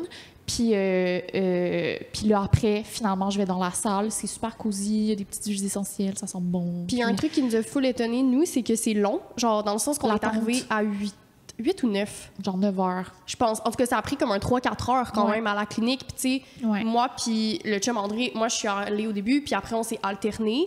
Mais tu sais, André était comme instrument, dans 10 minutes, on est sorti. Genre, mais tu m'as pas dit ça, mais genre, dans le sens, on pensait que ça allait être plus rapide. C'est ce que ça disait aussi sur la brochure. Puis là, je veux pas comme mettre l'emphase sur cette clinique-là. C'est peut-être comme ça partout. Mais moi, j'étais comme, OK, c'est quelque chose de rapide. Genre, à midi, je suis rentrée chez moi, c'est terminé. Mais finalement, je suis restée 4 heures, là, je pense, à la clinique. L'interruption de grossesse, genre la chirurgie qui est pas une chirurgie, genre c'est ça qui est pas long, c'est vrai. Ça a duré 5 minutes. C'est tout ce qui l'entoure qui est très long. Après, elle devait attendre 45 minutes là-bas, puis tout ça. Puis, en salle de réveil, genre. Oui, c'est ça. Puis il y avait le sac chauffant, genre c'était tout, genre cosy, t'étais comme j'ai pas Ouais. Puis tu sais, genre tu pleurais de douleur, genre. Non, je pleurais pas de douleur. André, quand j'ai vu tu pleurais, je sais pas comment Oui, je pleurais, mais c'était pas de douleur. Mais t'étais comme j'ai mal. Oui, j'avais mal, mais en fait, c'est que J'ai jamais voulu d'enfant. C'est très, très clair dans ma tête que je me suis dit à 25 ans, je me fais tirer les tombes. Je sais pas pourquoi je me suis dit 25 ans, peut-être parce que mon médecin va plus l'accepter. En tout cas, je me suis dit, tu sais, si rendu là, ma décision est toujours la même, ça sera fait, tu sais. Fait que c'est très clair dans ma tête que j'en veux pas d'enfant. Mais je sais pas pourquoi, en me réveillant de cette chirurgie qui en est pas une, là, de cet avortement, c'était comme pas vraiment un réveil parce que j'étais un peu dans les vapes là, des drogues, mais j'ai versé tellement de larmes, j'étais comme toute émotive, mais c'était pas à cause de la douleur. Oui, j'avais mal, j'avais des crampes, mais c'était les douleurs de crampes menstruelles qui me font pas pleurer. Moi, je me rappelle juste de toi qui est genre, je t'aime tellement, puis j'ai mal au ventre. Je regardais mon chum, je regardais aussi, j'étais comme, je vous aime, merci d'être là. Je pense que c'était un stress accumulé des semaines précédentes qui se libérait dans ce moment-là, puis j'étais comme, c'est terminé, je peux rentrer chez moi. Ouais. Est-ce que vous avez un truc à ajouter sur tout ce qui est instrument, puis après, on pourrait passer à médicaments, sur comme ce que vous avez entendu, tu sais, les témoignages, comment les gens vivent ça? C'est une bonne question, mais... Ben, juste pour justement clarifier un petit peu l'affaire de l'anesthésie. Oui. Il y a anesthésie locale au col de l'utérus. Puis ensuite, on va, me semble, de manière intraveineuse. Oui, c'est ça. Oui, c'est vous donner des analgésiques. OK. Quand même fort. Ça peut être, entre autres, le seul que je connais, c'est le fentanyl, mais ils mettent une dose que tu meurs pas. C'est ça qu'ils m'ont donné, puis ils m'avaient dit aussi que c'est ajustable pendant. Si le curetage est trop douloureux, je peux leur dire, puis l'ajuster en fonction. Fait que c'était ça, c'est du fentanyl. Fait que, puis oui, c'est ça, tu as tout à fait raison. C'est vrai que le rendez-vous, c'est dans la même journée, ça se fait par instrument, sauf qu'effectivement, il y a comme un pré-intervention. Tu sais, je sais pas si toi, il y avait le service avec un ou une travailleuse sociale qui était là pour t'accueillir. Je sais pas si toi, il y avait ça. Certaines cliniques ont ça. C'était une infirmière, mais elle était tellement douce, puis tellement dans l'intervention que j'étais genre, c'est sûr qu'elle a comme un background, peut-être juste son background d'infirmière le permet, mais c'est ça, j'avais une rencontre, puis c'était quasiment comme une relation d'aide ponctuelle là, de comme d'une 15aine à 20aine de minutes sur le sujet de l'avortement, là, avant que ça se fasse. Ouais. Plus les tests que tu as nommés plus tôt, l'intervention, puis ensuite, puisque tu es dans les vapes, justement, il faut que tu restes un petit moment. Toi, c'était 40 minutes? Oui, à peu près, je pense. Puis après, on me reconduit chez moi parce qu'il faut pas... En fait, je peux pas repartir seule de ce rendez-vous-là. Exactement. Ouais. C'est ça, fait que tout le processus est plus long autour, mais dans les faits, quand on parle du temps, là, je suppose que ce qu'on voit aussi sur les brochures, c'est juste 15 minutes au niveau de cette intervention. Ça doit être pour ça que tu as vu 15 minutes. Fait que nous, dans notre tête...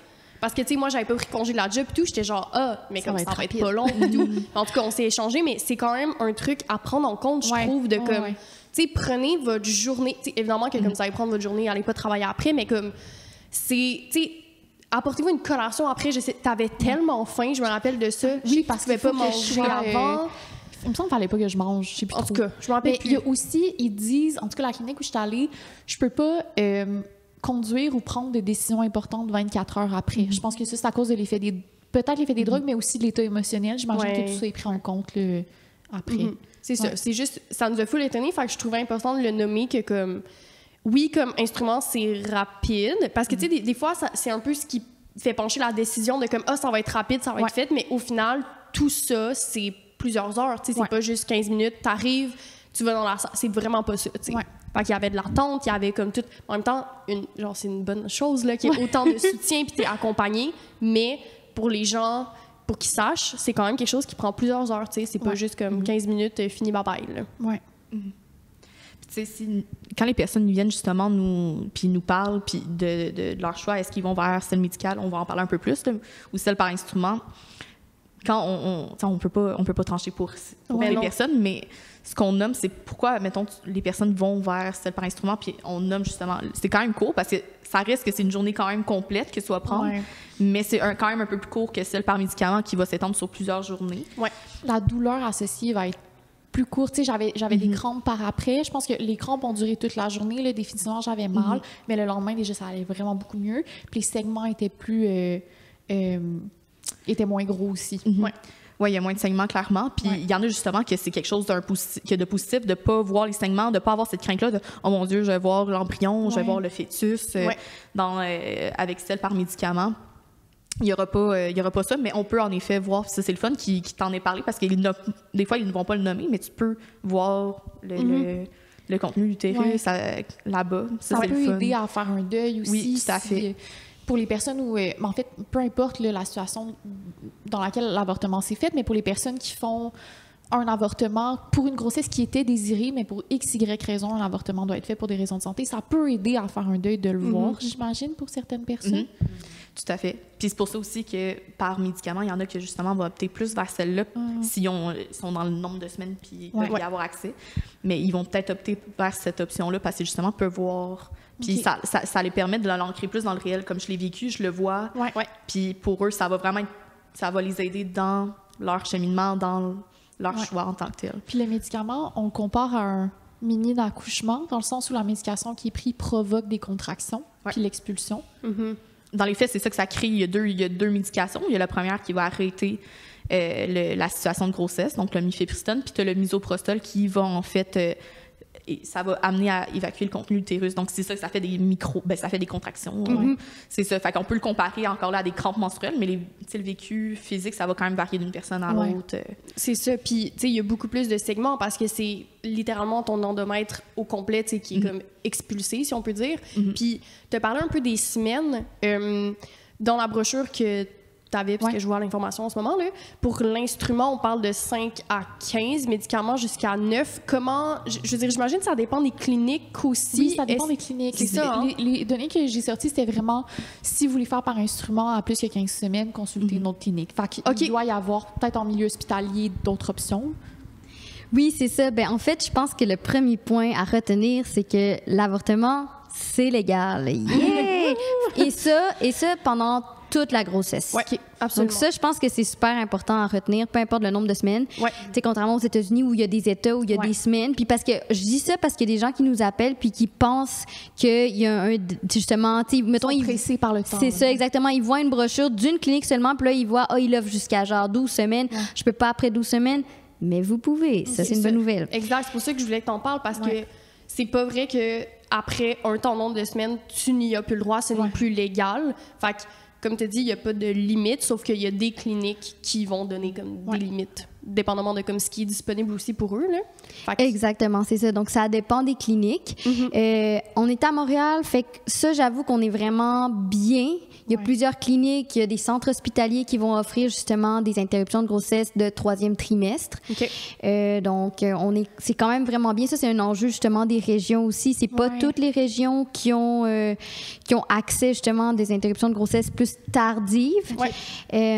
Puis ça, c'est un sujet vraiment important, je pense aussi à aborder. C'est vraiment un sujet qu'au Québec, même si c'est légal, et au Canada, il y a quand même des enjeux d'accessibilité. Est-ce que vous avez beaucoup de clavardage ou d'appels de personnes de région qui se posent ces questions-là?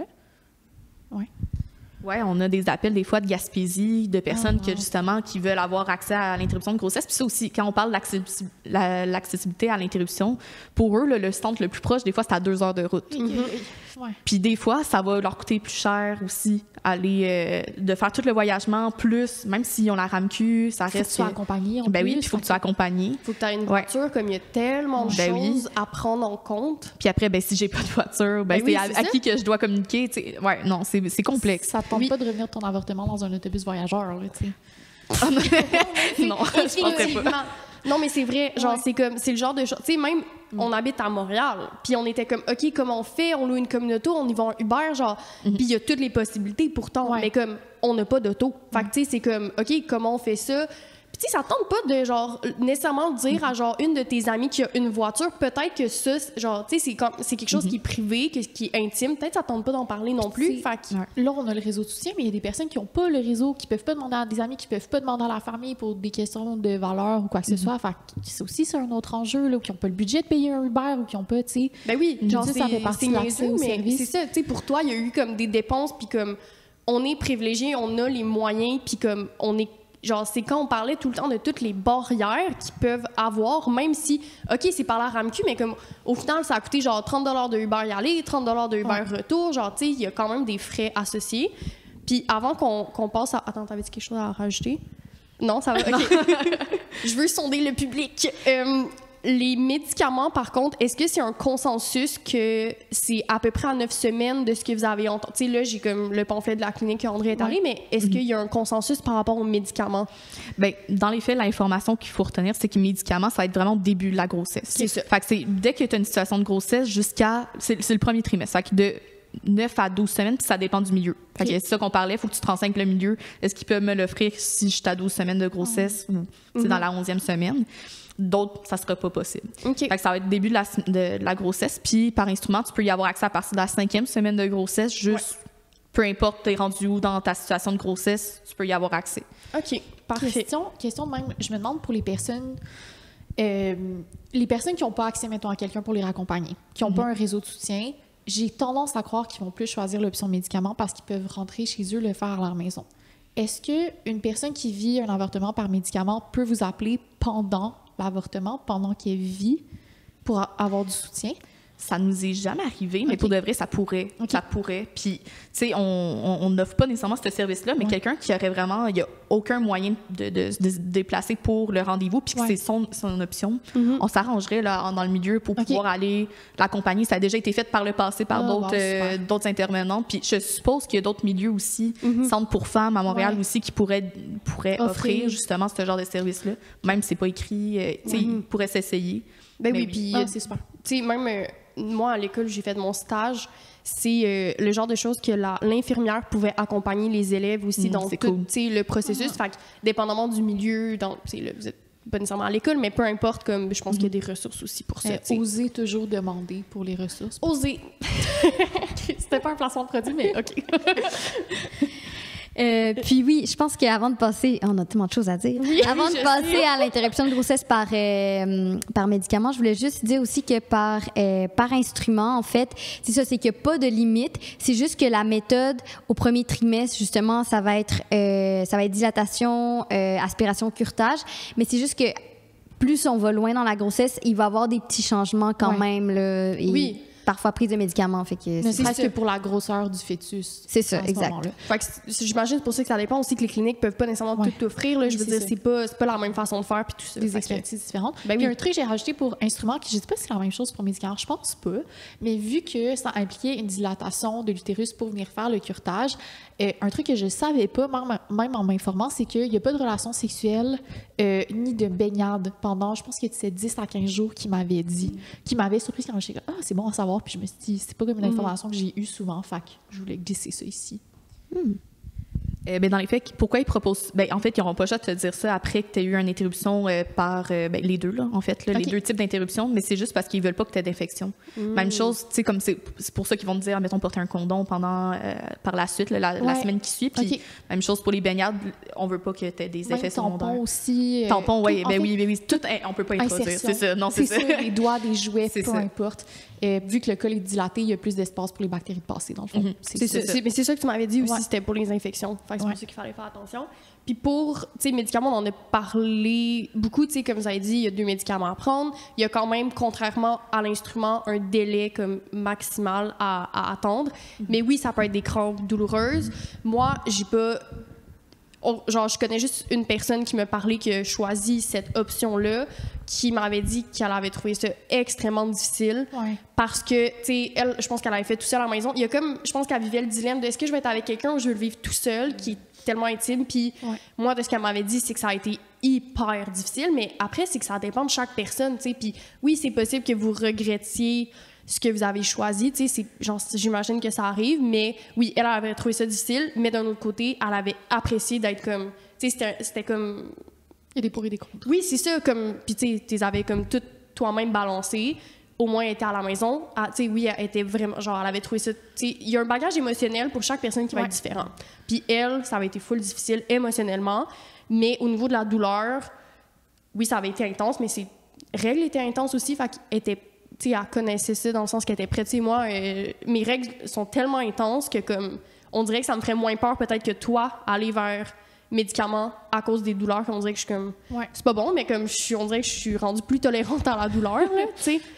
Fait que je pense que c'est ça. Il y a 2 options. Si vous voulez ajouter quelque chose avant qu'on passe un autre sujet. OK. Je vais limiter ce que je dis. Mais non, Ben oui, justement, tantôt, on parlait pour la méthode par médicament, c'était lors du premier trimestre. Dans les faits, c'est que la majorité des cliniques vont dire jusqu'à la 9e semaine parce que avant 2019, c'est ça que le Collège des médecins conseillait. OK. Mais là, maintenant, ils ont dit lors du premier trimestre, OK. ça peut fonctionner. C'est juste que la majorité des cliniques vont respecter encore le 9 semaines.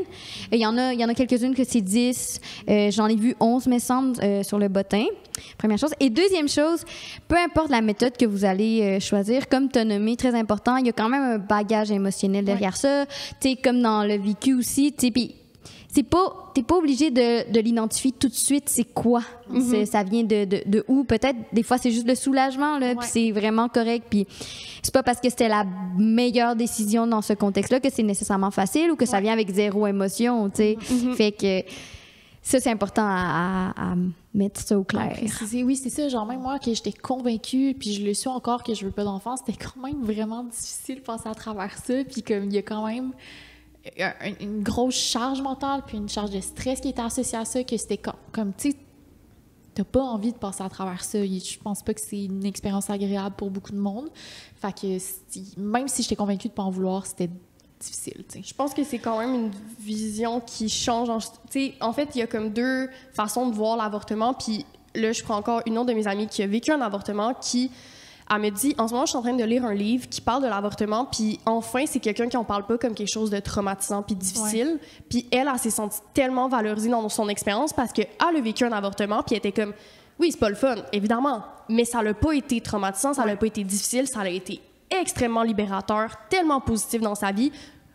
Au moment où elle l'a vécu, ça fait 4 ans, encore à ce jour, était comme tellement une belle décision. Puis je pense que c'est important de voir genre, il y a tellement de facettes à voir, mais oui, c'est important de se déculpabiliser, de vivre un avortement. Puis je trouve que c'est pas assez dit.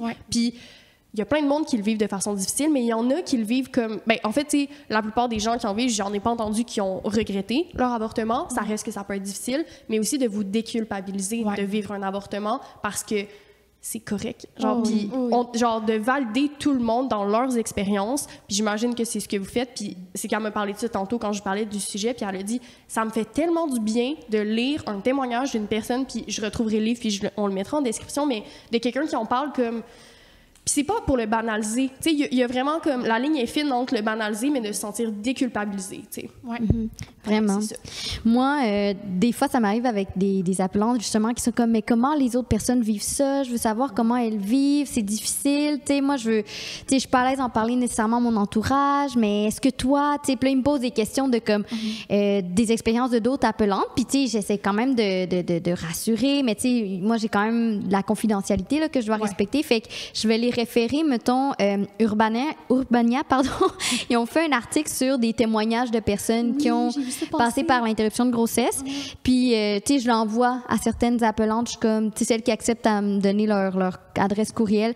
Je leur envoie, puis je suis comme, lisez ça. Puis, tu sais, peut-être que ça va vous donner un petit peu le courage ou vous aider dans votre décision, vous rassurer. Fait que c'est ça. C'est dur de... Tu sais, qu'on entend, genre, tout autour de nous qui sont en train de criminaliser l'acte, que nous... Dieu, genre, c'est pour ça que je veux mettre de l'emphase sur le fait que, genre, de se déculpabiliser, puis que ça existe, c'est légal, puis il y a une raison pour laquelle ça Oui, arrive, puis il faut pas nier que c'est des discours puis des débats qui reviennent en politique au Canada en ce moment, au Québec en ce moment, puis qui sont remis sur la table malgré le nombre d'années. Ça fait 35 ans que c'est légal. Être pro-choix, c'est fou, mais c'est un positionnement politique. Oui, c'est encore comme... aujourd'hui. Oui, puis ça fait peur encore pour toutes les personnes qui ont la possibilité de tomber enceinte, à quel point ça fait peur. Puis comme, moi, je suis pas full politique, mais s'il y a une affaire qui est comme excessivement importante dans mon cœur, c'est ça. Puis c'est fou que ça l'est encore à ce jour. On va clore le débat là-dessus. Mais juste dernière chose qu'on s'était parlé parce qu'on voulait vraiment le clarifier. Juste important de savoir, parce que ça, c'est quelque chose qu'on se fait beaucoup de poser des questions sur ça. À la ligne, c'est la différence entre l'interruption de grossesse par médicament et la pilule du lendemain ou le plan B. Bien sûr. C'est pas la même chose. Fait que c'est juste, on voulait juste nommer que c'était deux choses différentes. On en a parlé un petit peu au début. Mais là, moi, je suis curieuse parce que là, les deux, vous avez nommé que vous avez dû payer en pharmacie pour le plan B ou pilule. Ah ouais? 30 $, les deux? 19, moi, je pense. Mais moi, j'ai des assurances, là. Mais Je sais pas, ça coûte combien, mais ça coûte de quoi? oui. Attends, je me rappelle que la personne qui avait payé la moitié m'avait viré 9 $. Oui, ça devait coûter 18-19. Ouais. Ouais, parce que nous, de nos sources, c'est assuré par la RAMQ. Fait qu'on est vraiment Moi, confus. je l'ai pris souvent dans ma vie, j'ai tout le temps payé. Mais là, à mon avortement, la médecin qui était là m'a fait une prescription pour une boîte de plan B que je peux avoir chez moi en tout temps. Que je peux encore Ça aller existe, fait que c'est bien que tu le nommes. Il faut que ça soit prescrit par un médecin, mais ouais, c'est ça, je peux encore aller la chercher puisque j'en ai pas eu besoin à date, mais je pourrais avoir une boîte de plan B chez nous. Mais j'ai l'explication pour ça. Moi, je suis pas couvert par la RAMQ dans le sens...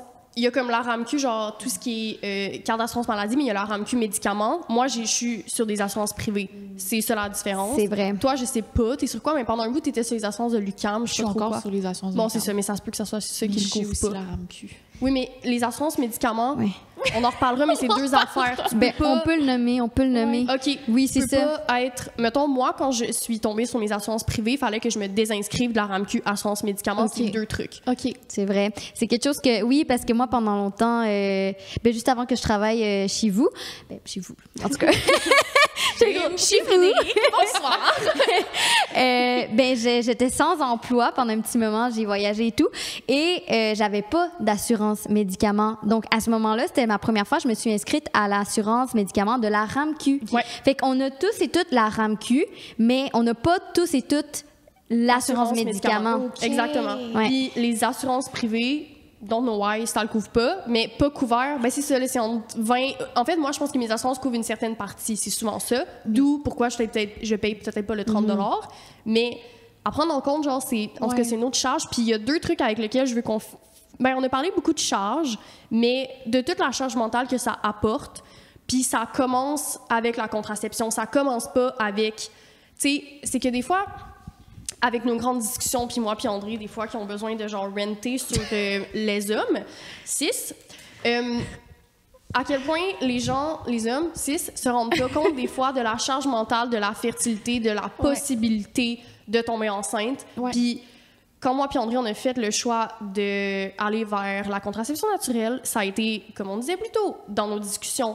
Puis c'est un stress. Souvent, moi, c'est presque rendu inconscient dans le sens c'est tout le temps dans ma tête, mais j'y pense plus parce que sinon, c'est tellement présent. Mais chaque jour de ma vie, je vais y penser. Mais t'sais. c'est super insidieux. Genre, je vais me retrouver dans une relation sexuelle, puis je suis pas pleinement dans le moment parce que je suis comme, Chris, je suis en ovulation en ce moment, fuck, est-ce qu'il doit venir sur ma bédaine ou il doit venir à l'intérieur? Tu sais, je suis comme, là, puis là, tu sais, c'est pas lui qui va se poser ces questions-là, c'est j'allais dire, c'est normal. Non, c'est pas normal. Il pourrait vraiment, vraiment s'informer sur mon cycle. C'est possible d'avoir la même application de menstruation, qu'il l'installe sur son téléphone, puis qu'il suive le cycle en même temps que moi. J'ai dû quitter... Exact.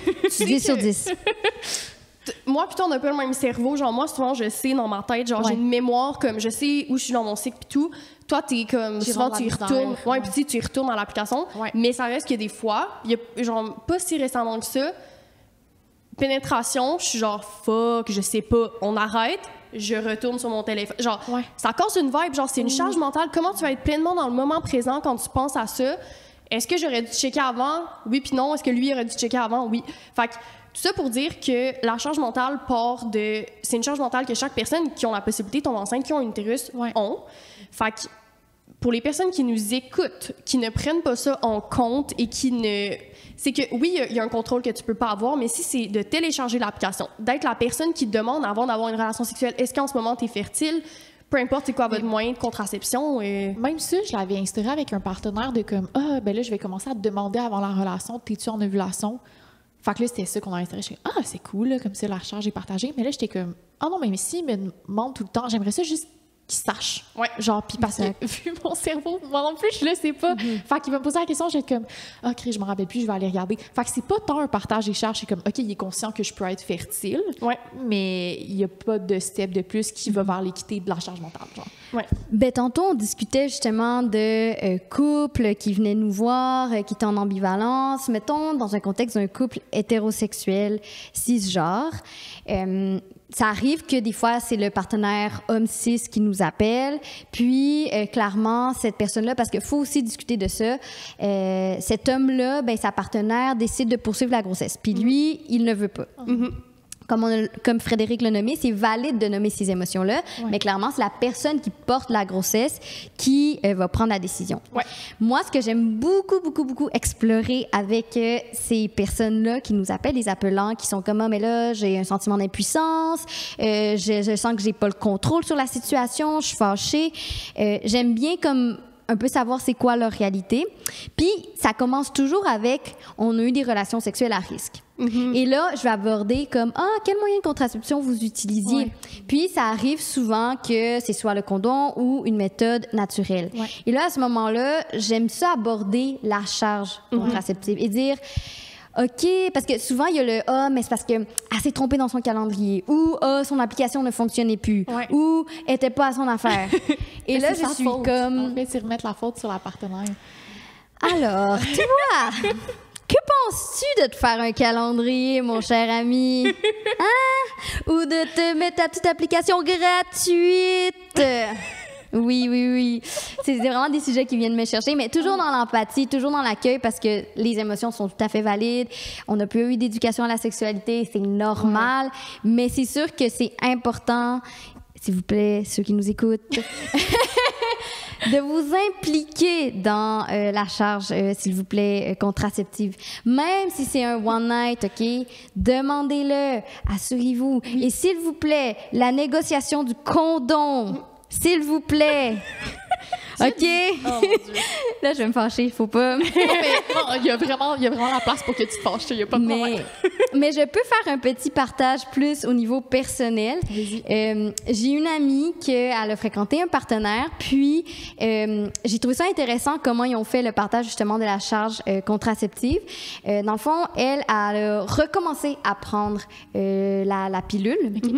Pour comme moyen de contraception. Puis, ça faisait une couple d'années qu'elle avait arrêté. Fait que là, elle a recommencé pour cette relation-là. Puis, clairement, elle avait beaucoup de symptômes, de nausées. Tu sais, ça lui allait moins bien qu'avant, que quand elle était plus jeune adulte. Fait que là, tu sais, elle, ça la fâchait, là, qu'elle ait toute cette charge reproductive-là. Contraceptive, pardon. Fait que là, ce qu'il avait instauré, c'est que c'était lui qui avait l'alarme, en fait, du moment de la journée où elle devait prendre le moyen de contraception et lui, la textait comme... OK. J'aime ça. Parce que... Moi, j'aime beaucoup ça. Comme on dit, même si il y a une charge que vous pouvez prendre, que vous avez le contrôle, vous pouvez jamais l'avoir 100%. La charge mentale de la personne qui va tomber enceinte, c'est pas vous. La charge mentale de vous qui allez prendre la pilule, c'est pas vous non plus. Fait que prenez tout ce que vous pouvez prendre parce que jamais que ça va pouvoir être équitable. Oui, puis ça rappelle au partenaire aussi, mettons qu'il reçoit l'alarme dans son téléphone. Ah, c'est vrai, Chris, ça doit faire ça tous les jours. Puis c'est comme ça le rappelle que c'est quotidien, genre. Ouais. Tellement, puis j'ai l'impression en plus que pourquoi les hommes cis se sentent juste comme pas inclus, c'est parce qu'ils ont l'impression qu'il n'y a pas tant de choses sur le marché, on dirait qu'ils les concernent, ou ils se disent, ben, admettons, la pilule, ça me concerne pas. Mais pourquoi ça te concerne pas? Si justement, dans cette relation-là, tu sais, ta partenaire, elle apprend, tu sais même pas c'est quoi les effets. Puis c'est justement, c'est comment qu'on peut les amener que ces hommes-là cis puissent se sentir plus concernés par la prise en charge de la contraception pour partager justement la charge contraceptive. Puis des fois, ça serait juste de parler, tu sais, quand je vais dans les écoles secondaires, je vais parler avec les jeunes, c'est justement de dire, ben pourquoi quand on parle de, tu sais, tu prends en charge ta santé sexuelle, ta santé reproductive, ben tu veux aussi, dans une perspective de respect, aussi la prendre aussi pour ta partenaire, tu veux tes partenaires. Mais ça peut être de se renseigner justement pour c'est quoi les différents types de contraception, tu sais, d'aller magasiner, en parenthèse, les différents types de contraception, puis de discuter avec ta partenaire ou tes partenaires, c'est quoi que tu sais, c'est quoi qui vous convient à vous dans cette relation-là. Puis là, ça peut être des relations, des one night, mais tu sais, de toujours pas assumer que c'est juste l'autre que ça revient. Toi, c'est quoi ton pouvoir? Moi, je trouve que c'est aussi redonner du pouvoir à la personne, puis on dirait que c'est ça que les personnes oublient, c'est que toi aussi, tu as un contrôle sur ta fertilité quand tu penses à, ben, ta partenaire qui doit prendre sa pilule, ben c'est ça, ça te concerne au final, mais c'est juste on dirait qu'il le voit pas. Je sais pas si on le voit, il voit pas le lien, mais il y a un lien. Puis il peut avoir un rôle actif dans la contraception, même naturelle, puis t'es pas juste sur le côté, t'as un rôle passif, t'es comme ben je vais attendre qu'elle gère son cycle, tu sais, si tu peux vraiment prendre action dans la contraception, puis éviter les grossesses indésirées de cette manière-là. Ben oui, puis la conception, ça se fait avec un ovule et un spermatozoïde. C'est pas parce qu'il y a une personne qui la porte. Donc, newsflash. Au final, comme, tu sais, c'est vrai que les personnes font comme une, je sais pas comment on dit ça, mais tu sais, on pense que je n'ai pas de pouvoir parce que de toute façon, c'est pas moi qui va porter. Mais comme ce n'est pas ça, au final, comme tu as 50% du pouvoir, comme tu sais. En tout cas, c'est un sujet, je pense, qui nous touche toutes parce qu'on se rend compte. Chaud. Oui. Mais non, c'est ça. Je pense que l'essentiel là-dedans, c'est prenez toute la charge que vous pouvez prendre parce qu'au final, ça sera jamais équitable, ça sera jamais vous qui vont vivre les effets indésirables. Hey, ça fait déjà comme 1h30 quasiment qu'on enregistre. Pour de vrai. On n'a pas passé comme à travers la moitié des sujets qu'on avait vus. Je peux vous laisser parler un petit 2 minutes sur la campagne. La campagne T'as raison, c'est la bonne. Puis après, on va passer aux confessions sexues. Absolument. La semaine. Good. Ben, T'as raison, c'est la bonne pour ceux et celles qui n'ont jamais entendu parler. C'est une campagne de sensibilisation, d'information sur le droit et l'accès à l'avortement, puis aussi de le reconnaître comme étant un soin de santé. Donc, c'est ça. C'est une campagne qui est faite par la Fédération du Québec pour le planning des naissances, mais aussi en collaboration avec les 3 organismes pro-choix, donc nous et les 2 autres SOS. OK. Puis c'est ça, dans le fond, c'est juste un site Internet que tout le monde peut avoir accès en ligne, aller voir, c'est démystifier. Ouais, c'est vraiment beau, c'est le fun, c'est interactif, ça démystifie c'est quoi l'interruption de grossesse, puis justement d'amener que oui, il y en a qui vont le dire, qui vont le vivre difficilement, l'interruption de grossesse, mais c'est pas la réalité de tout le monde, puis justement, c'est quelque chose de positif, puis enlever cette pression-là de oui, c'est un gros choix, mais comme ça peut être un très bon choix, puis c'est correct, puis c'est pas négatif. Tu sais, il faut enlever cette connotation négative associée à l'interruption. Fait qu'en gros, c'est ça. Fait que en ligne, tu as la page web, puis il y a aussi les pages Instagram, puis ben il y a aussi des collants que vous pouvez venir chercher chez Grossesse Secours, que vous pouvez militer si vous avez cette petite branche-là, puis aller le coller partout. Ça aussi, on peut l'offrir. Ouais. Merci infiniment de vous avoir, vous deux. Ça nous a, tu sais, vous apportiez une richesse différente à l'épisode. Puis c'est tellement... L'épisode est tellement riche d'informations, de vécu. Fait qu'avant de passer aux confessions, on voulait vous remercier. Parce que merci d'avoir pris le temps de démystifier tellement de mythes, de donner la bonne information. Puis en même temps, je suis contente parce que les gens vont connaître un organisme puis tous les services que vous pouvez offrir qui est beaucoup plus comme global. Puis qui peut être tellement nécessaire pour tellement de monde. Fait que... N'hésitez pas à appeler. Oui, absolument. On va tout mettre ça, tous les liens en bio. Puis on peut passer aux découvertes, confessions sexuelles. Tu veux-tu chanter ou il y a des invités? T'es-tu gênée? Les confessions sexuelles! J'adore. C'est de plus en plus aigu à chaque semaine. Est-ce que c'est de plus en plus beau à l'oreille? Je sais pas. Je fais pas de cours de chant en parallèle, je dirais. Non, c'est ça. Non, c'est correct. Est-ce que on vous avait préparé ou... Oui, ben je pense que j'avais mis dans le document. Est-ce que vous aviez... Genre, ça peut être une découverte, pas nécessairement une confession. Là. Oui, puis allez-y. Allez-y comme vous voulez, là. OK. Ben moi, j'ai amené quelque chose. Oh my God. OK, j'adore la lecture, fait qu'il fallait que j'amène un livre, pour de vrai. Nice. Je sais pas si vous connaissez, puis là, je vous le présente pour ceux qui voient aussi la vidéo, mais j'ai nommé, là, dans le fond, le livre, c'est Beau gars, de Erin Shields. Peut-être que je le nomme pas bien, mais c'est pas grave.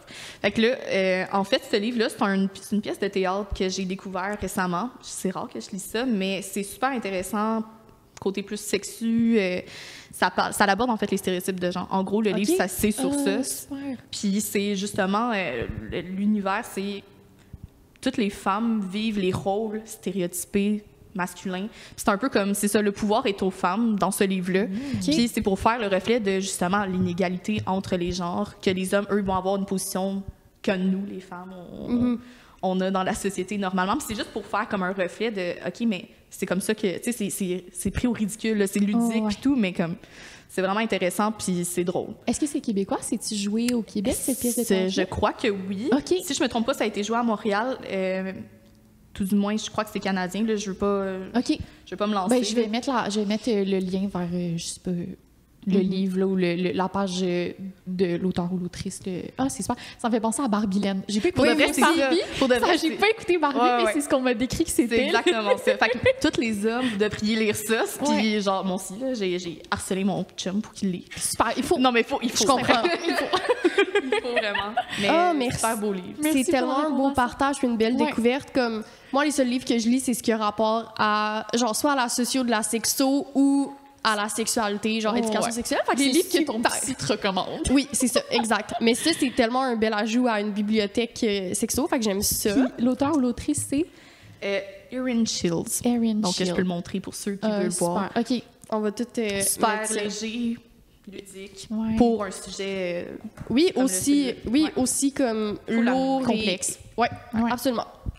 Tu veux-y aller, Andrea? OK. Ben, au début, j'avais comme partagé avec Frédéric ce que j'allais partager aujourd'hui, mais finalement, j'ai envie de partager autre chose. OK, j'aime ça. Mais en fait, cette semaine, dans le cadre d'une formation, j'ai appris, puis peut-être que c'est juste moi, puis que je suis vraiment niaiseuse, mais j'ai appris, en fait, parce que j'ai toujours cru que la drogue qui était le plus utilisée comme drogue du viol, tu sais, drogue d'agression sexuelle, c'était le GHB. Moi aussi, j'ai appris ça. Mais en fait, non, ce n'est pas la drogue qui est le plus utilisée. C'est l'alcool. Ah, mais ça fait tellement de sens. Ben oui, ça fait tellement de sens. C'est l'alcool. Mais c'est fou parce que je pensais à ça. Puis c'est fou à quel point, tu sais, des gens se font payer des verres. Puis je l'avais jamais vu comme une drogue du viol. C'est niaiseux, là. Tu sais, pour moi, c'était comme je laisse pas mon verre là parce que, genre, quelqu'un va mettre de quoi. Mais en fait, juste le fait que quelqu'un insiste constamment pour que tu boives, c'est juste de l'alcool. J'ai l'impression que c'est presque inconscient, même chez les personnes qui payent des verres. Oui, de comme je vais rendre la personne dans un état où elle va être plus facile, plus accessible. Mais j'ai même l'impression que c'est inconscient. Puis même pour nous, ça l'est aussi d'une façon. Même nous, quand on sort, on l'utilise comme un peu moyen d'empowering. Fait qu'on sort dans les bars, puis comme on va, on va être comme, on va profiter du fait de se faire payer des verres, puis comme payer moins cher pour notre soirée. Mais quand on déconstruit un peu le geste en tant que tel, c'est aussi un moyen de désinhiber la personne. Ben oui, En payant des verres, que ce soit ça le moyen de drague ou le moyen d'approche, que ce soit je te donne un liquide qui va te rendre plus absolument. Puis tu sais, même en cours de, je sais pas trop quel cours, on parle de l'effet de la drogue sur la sexualité. Puis je veux dire, c'est ça. Je veux dire, au final, quand tu compares les deux effets des drogues, ça doit beaucoup, beaucoup se ressembler. Parce que l'alcool, c'est une drogue. Fait que c'est ça. Fait que ça m'a juste vraiment surprise. C'est niaiseux parce que je l'avais jamais vu de même.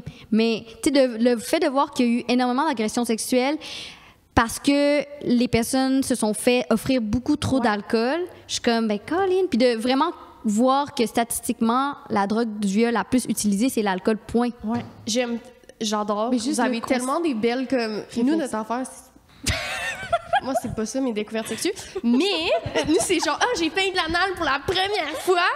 Vous apportez comme quelque chose de plus. Mais des fois, c'est éducatif. Genre, faut pas... Des fois. Tout à fait, tout à fait. Les miennes, en tout cas.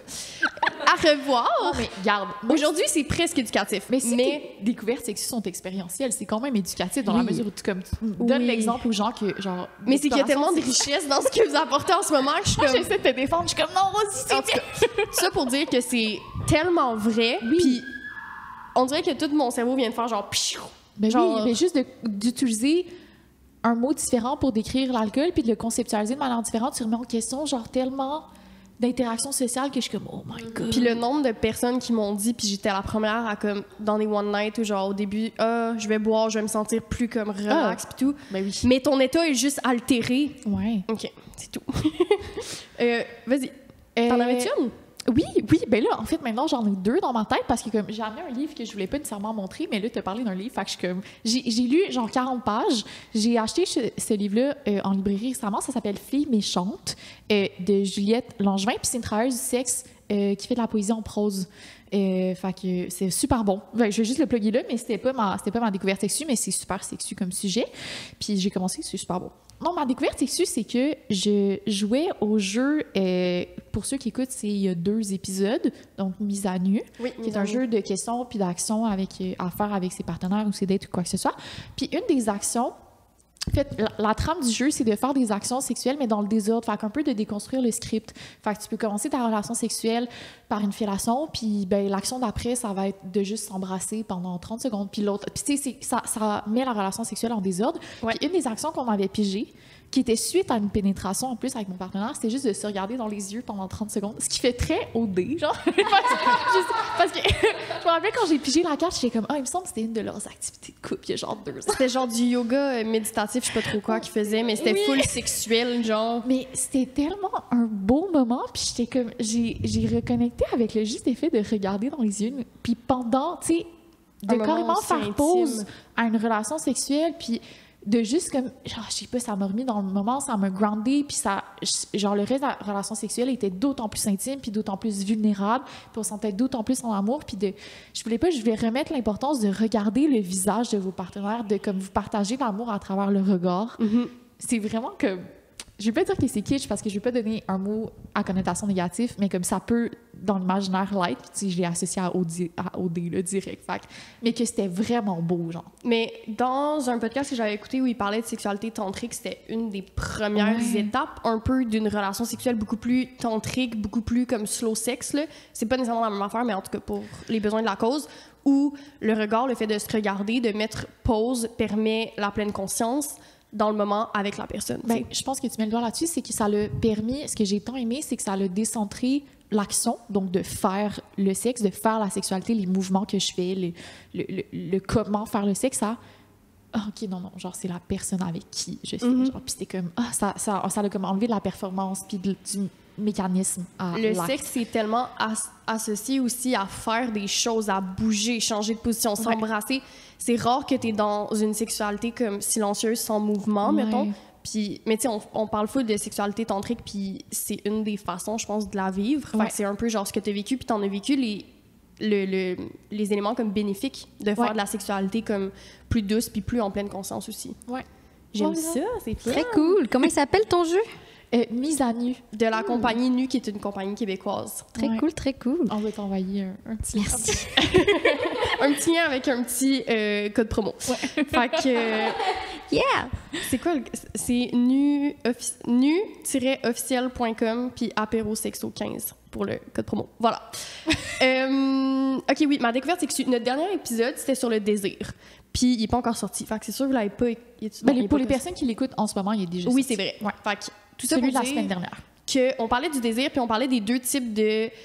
Non, c'est pas vrai. On parlait du désir. Ouais. Puis moi, dans ma tête, j'essayais de me demander comme question depuis longtemps, mais comme pourquoi j'ai mon désir, son besoin comme sous-jacent, c'est quoi mon besoin? Est-ce que c'est physiologique? Est-ce que c'est intime? Est-ce que c'est une recherche de connexion? Puis moi, ce qui m'a aidé, c'est un peu de le séparer en différents besoins. Comme en ce moment, j'ai envie d'avoir une relation sexuelle, mais c'est quoi qui est en dessous? Est-ce que c'est que j'ai envie de connecter avec mon partenaire? Est-ce que c'est physiologique puis tout? Puis je pense que ça dépend pour beaucoup de personnes, mais moi, mon désir est très spontané. Puis ça, on en parlait dans l'épisode. Un désir spontané, c'est un désir qui va venir un peu sans stimuli externe. Fait que c'est juste dans ma tête, son genre. Mes petits bonhommes dans ma tête sont comme ça. Qui a dans ma tête? On sait pas. J'ai personnaliser genre ton esprit. Il y a des petits bonhommes dans ma tête qui sont genre sexe. En tout cas. Puis moi, j'ai réalisé que je vivais un désir très physiologique. Puis depuis longtemps, tu sais, fait que ça m'a aidé dans mon rapport à mon désir de me rendre compte que, des fois, la masturbation peut combler ce besoin-là.